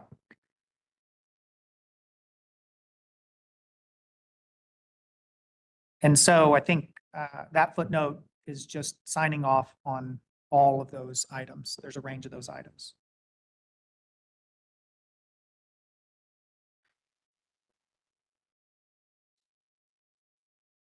Oh, okay. Don't confuse it. He's a liberal Yeah, arts major. yeah. Well, I'm not a liberal arts major, but you can confuse me. Just All let right, it be. so I think if we're all down to the promotions by appointment, okay. So I'm gonna read the footnote and then we'll talk about it for a second. The AFA agrees with the City of Austin language in principle. However, the union wants language on battalion chiefs being promoted and not being reduced to create more appointed positions. We understand and appreciate that it's been a longstanding desire of the fire chief to have the flexibility to select his executive team members. And we have held on to a number of promotable DC positions. And in the context of what we hope to be an agreement, we're in support of giving the fire chief that flexibility. What the language that's included doesn't have any limits. What we would want to avoid is a dynamic in which the chief starts to reclassify battalion chief positions to division chiefs in order to circumvent the promotable position to battalion chief. I don't think that's your intent. Correct, it's Yeah. not. So, but I can understand your concern there. I'd hope that we could find some language that doesn't create a cap driven by the CBA, but lets the cap be driven by our authorized strength, which is created by council. Yep. With some language that provides some security there. I Yep. think if we work together, we can find I that. have similar language in Fort Worth on the police side when we had a big deal about, and I can get it for you. Basically, you just protect their captain is the highest promotable rank, guarantees they won't reduce that rank in order. And anybody put above that, then the chief's got to go to the council and get the budget for that. Hmm. Don't charge us for that. And so now they can't reduce the civil service positions to create more. He has to go get more. And I have that. And that's really all we're saying is if you make it battalion chief, then those positions aren't going to be reduced. If you need somebody else, then convince the manager. Fair. We're in agreement with that if we can find the right language for it. Okay. Roxy, you can go pull that out, contract or Lowell's probably got it. I can get it for you. On section 10, so this has been the longstanding ops experience prerequisite to serve as shift commander. And we're willing to give the fire chief the flexibility that he desires to not have that as a limitation. And even at the expense of being redundant, it's worth pointing out that this shift commander prerequisite or stipulation, as well as the appointments, these are things that we've protected for a long time. And but we really are trying to move forward in a new environment of trust and collaboration. And we can see how these things, can be helpful to the fire chief. And so we just, want to point that out. Not lost on us and greatly appreciate the consideration. So thank you. Okay. Yeah, and the. Okay. So I think that was section 10, unless someone's tracking along. So as we scroll, there's as it relates to the appeal process, I'm going to go to our footnote, but I think we're in agreement with, Article 16, Section 13, and Section 14. So just the revised language and clarifications and the things that y'all have incorporated there. I believe that's also going to be the case for the next section. I want to go down to it. Yep. So for Article 16, Section 15, you'll have additional revisions with that appeals process, and we don't have objections to that language. I believe Section 16 or Article 16, Section 15. I want to go up to that. Yeah, I thought that was. Yep. All right, so Section 18. We are agreeing with that language for the folks that are listening at home. That revises the language that creates a promotion, that triggers a promotion with an extended absence and limited to just military leave. I think we have experienced and can appreciate the complexity that has come with that Absolutely. and the back and forth that impacts our members. Yeah. And so we look forward to cleaning that up with y'all. Thank you very So- much. That's very appreciated on our side too. All right, Mr. Chairman. All right, so now we're down to section 7 or Article 17, which is hiring and cadet training. I'm going to go to our footnote, and then I'll paraphrase, but we're in agreement with your language changes. And maybe there's been no article that we've held to more tightly because of historical experiences than the hiring one. And we're agreeing to your language and hiring. And This is the one I looked at first. I imagine that it was. Yeah.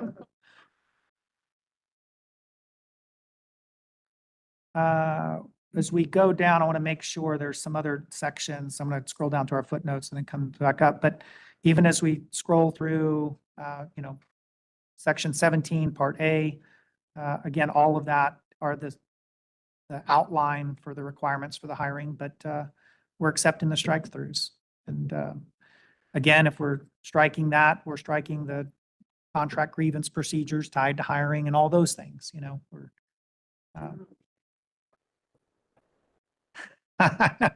I imagine so. You've already made Yeah. your money. Yeah. I think we have to look at your last billing. I think Yeah. you're doing okay. Yeah. So I think when we look at Section 3, all that strike through on life of eligibility list, it's really a reference, I think, back to, is this to the unscheduled exams or to the, I'm sorry, this is the life of the hiring list. And so we accept the strike through on that as well.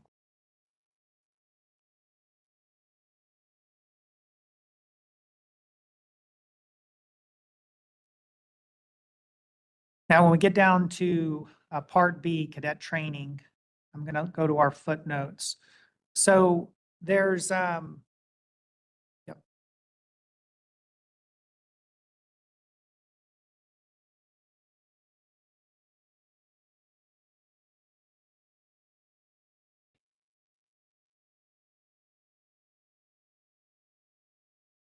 Okay.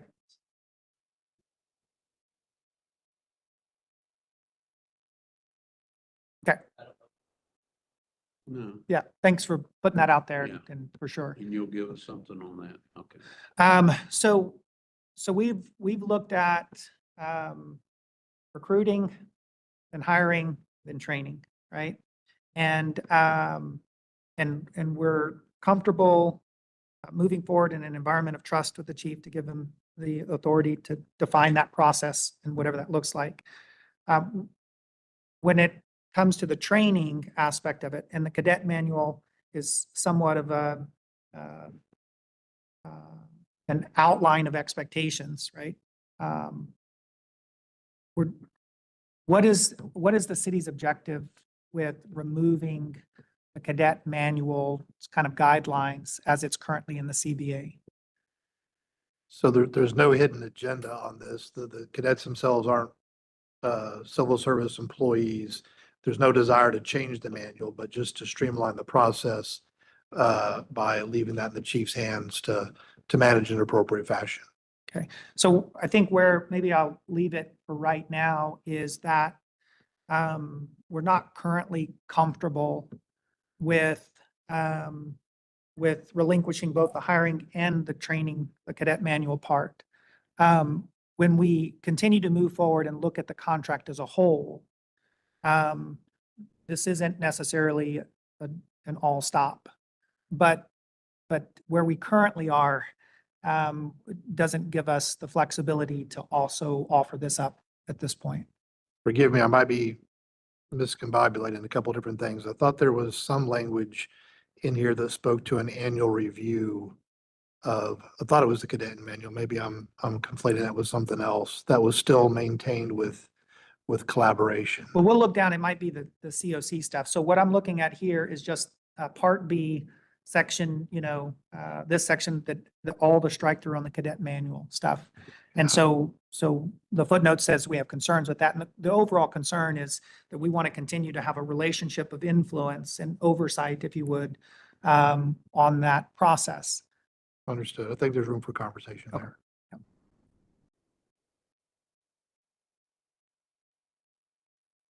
I'm going to scroll down to that next footnote. So when we look at Part B, Section 3, so let's go back up to that. The termination recommendation for unsatisfactory performance and/or behavior. So this is referring to the Cadet Oversight Committee and just kind of what that process is.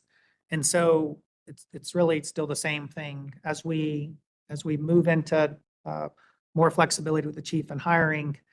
It's not easy for us to let go of the collaborative and oversight relationship that we've had. And so this is another part of it. Now, we have reluctance, maybe is what I would say, in the context of a contract overall. We probably could have some movement here or maybe reduce it down so that we can accomplish some collaboration, but maybe doesn't speak to this. But for right now, we're reluctant to agree to all those strike throughs. Understood.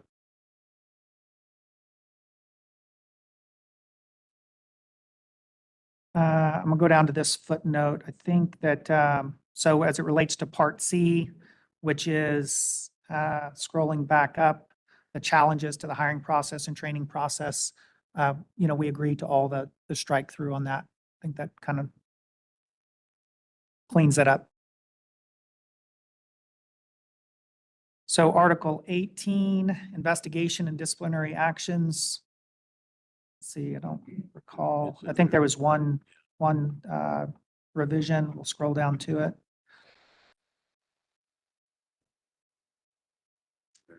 And this is expanding the ability for written reprimands outside the direct supervisor.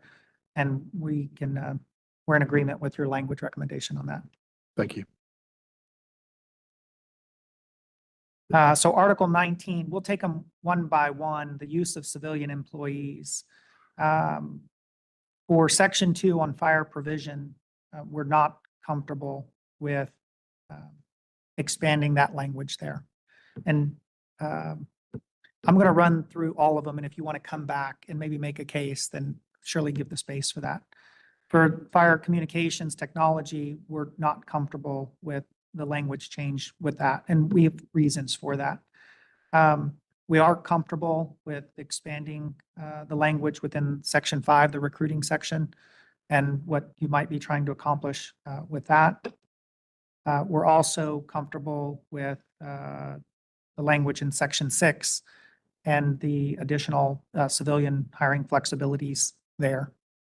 And then the last part of that, we see that section 7 is really kind of a strike through, but it's kind of pulled up into section 6. So we think that cleans that up. So going back, and then there's one more civilian section, section 8. And we can support that language and that additional civilian flexibility. So section 8, air shop. So of the 5 sections, we're comfortable with 3 of those, but for 2 of them, we're not. If you want to make a case on the prevention and the comms, then surely do so, but that's where we're at. In order to make a case for fire prevention or comms, I would like to understand a bit clarity on the concerns for the communications technology. So I think it would be, well, I'll ask a couple of questions and then I'll share our concerns.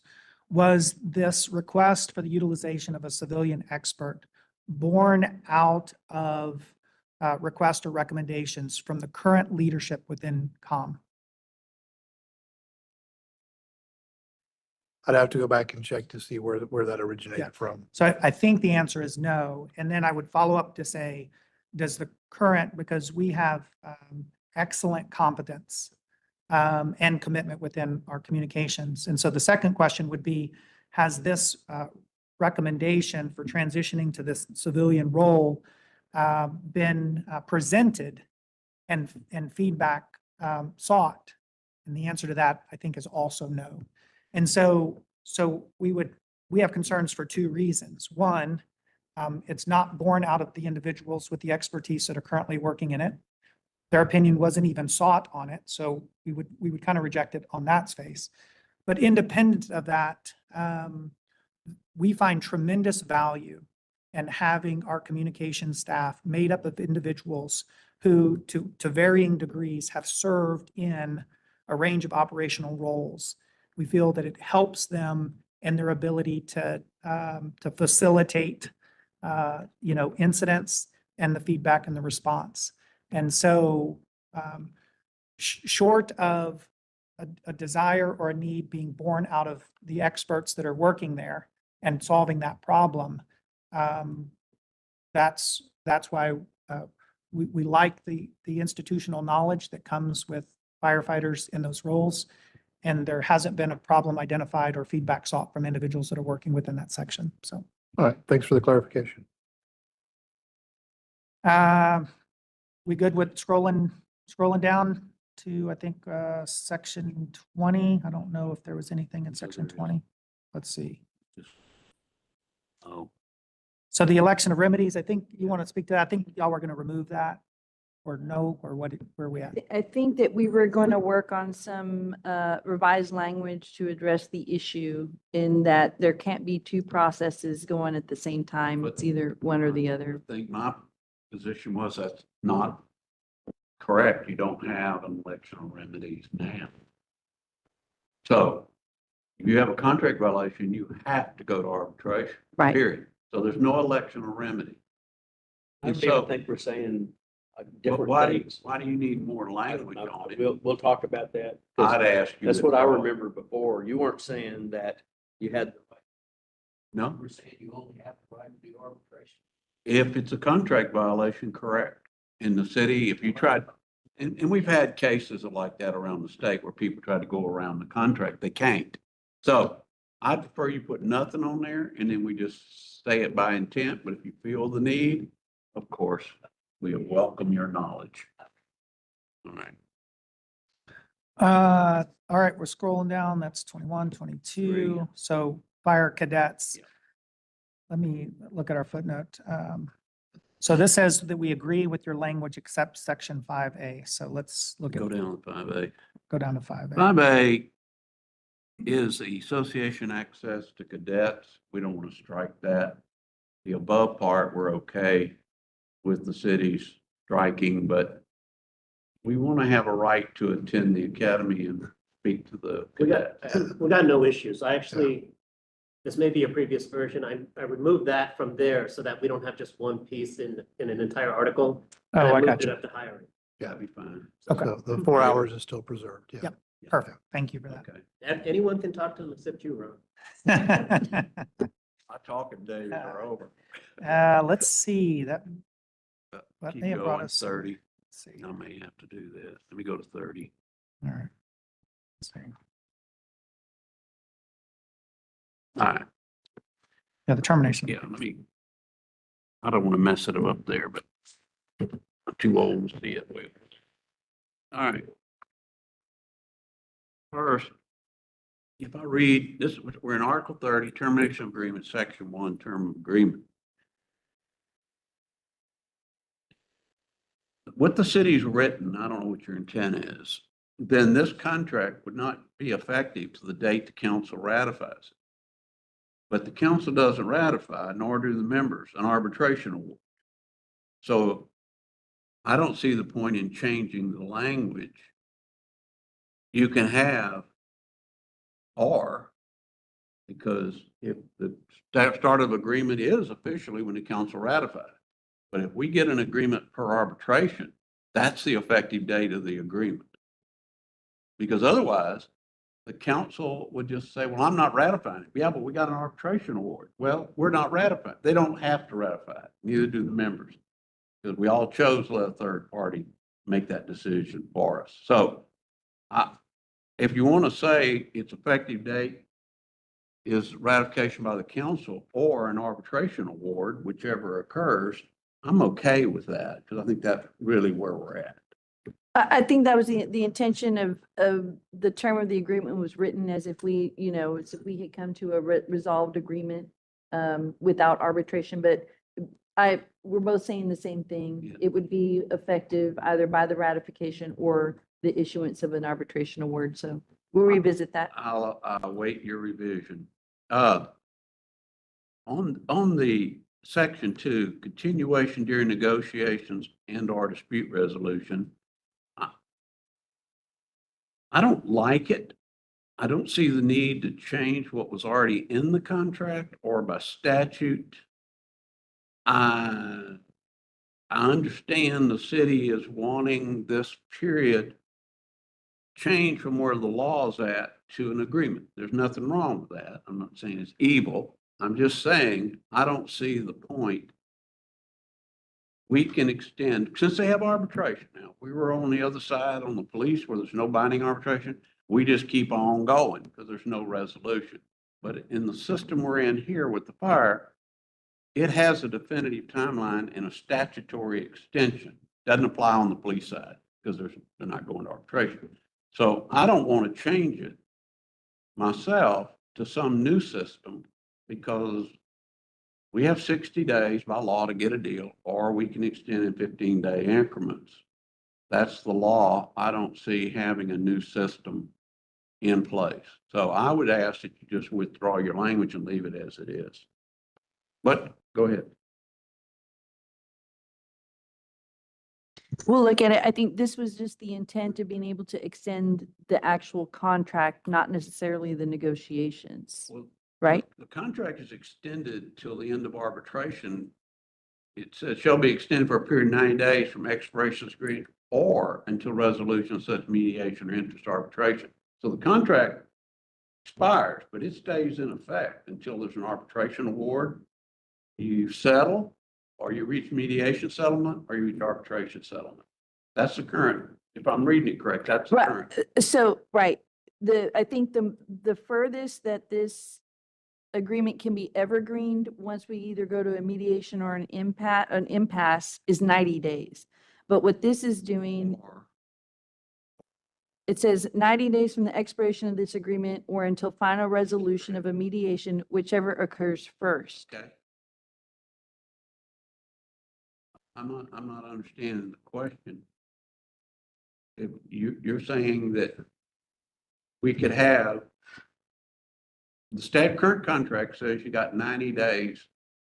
Statute says you can extend in 15-day increments.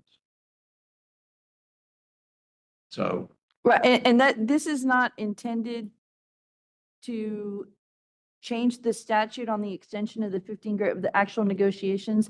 This is solely to allow us, if we choose to elect to extend by 15-day increments, that we already have the authority to say, okay, well, the contract's coming up on expiration. We agree to extend the contract while we're still in active negotiations, that the expiration of the contract does not stop us from being able to continue negotiations to get to an agreement if we're making movement. And I think that I understand what Ron just said, which I had never noticed before. Okay.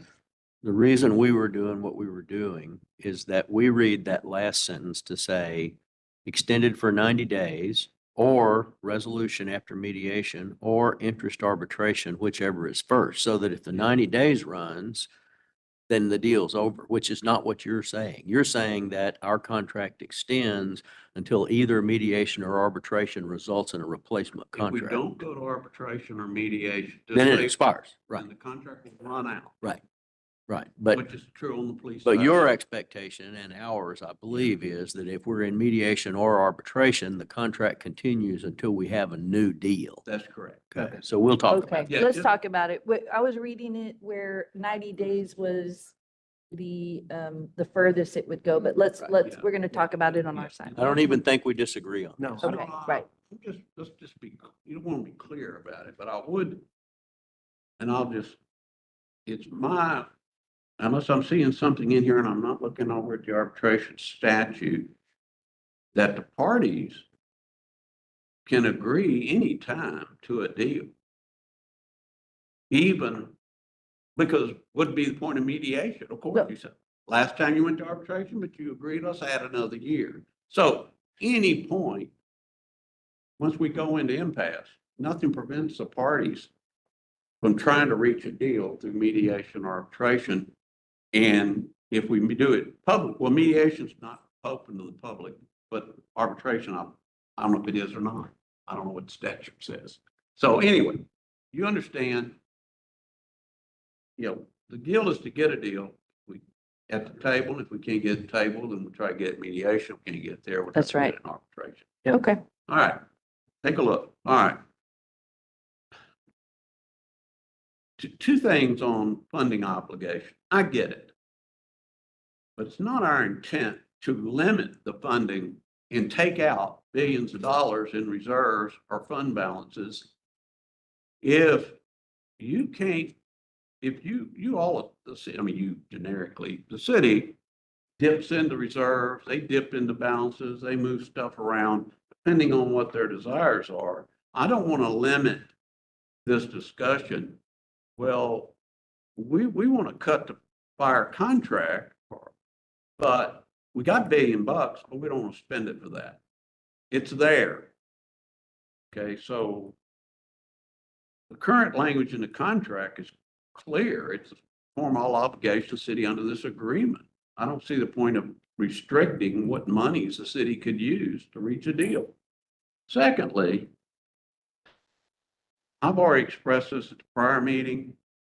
I don't see any reason to agree that the chief financial officer can declare that they don't have money and go down and cherry pick out of the fire contract things of which to cut. Let me tell you what. Right now, under the law, the council controls the fire budget.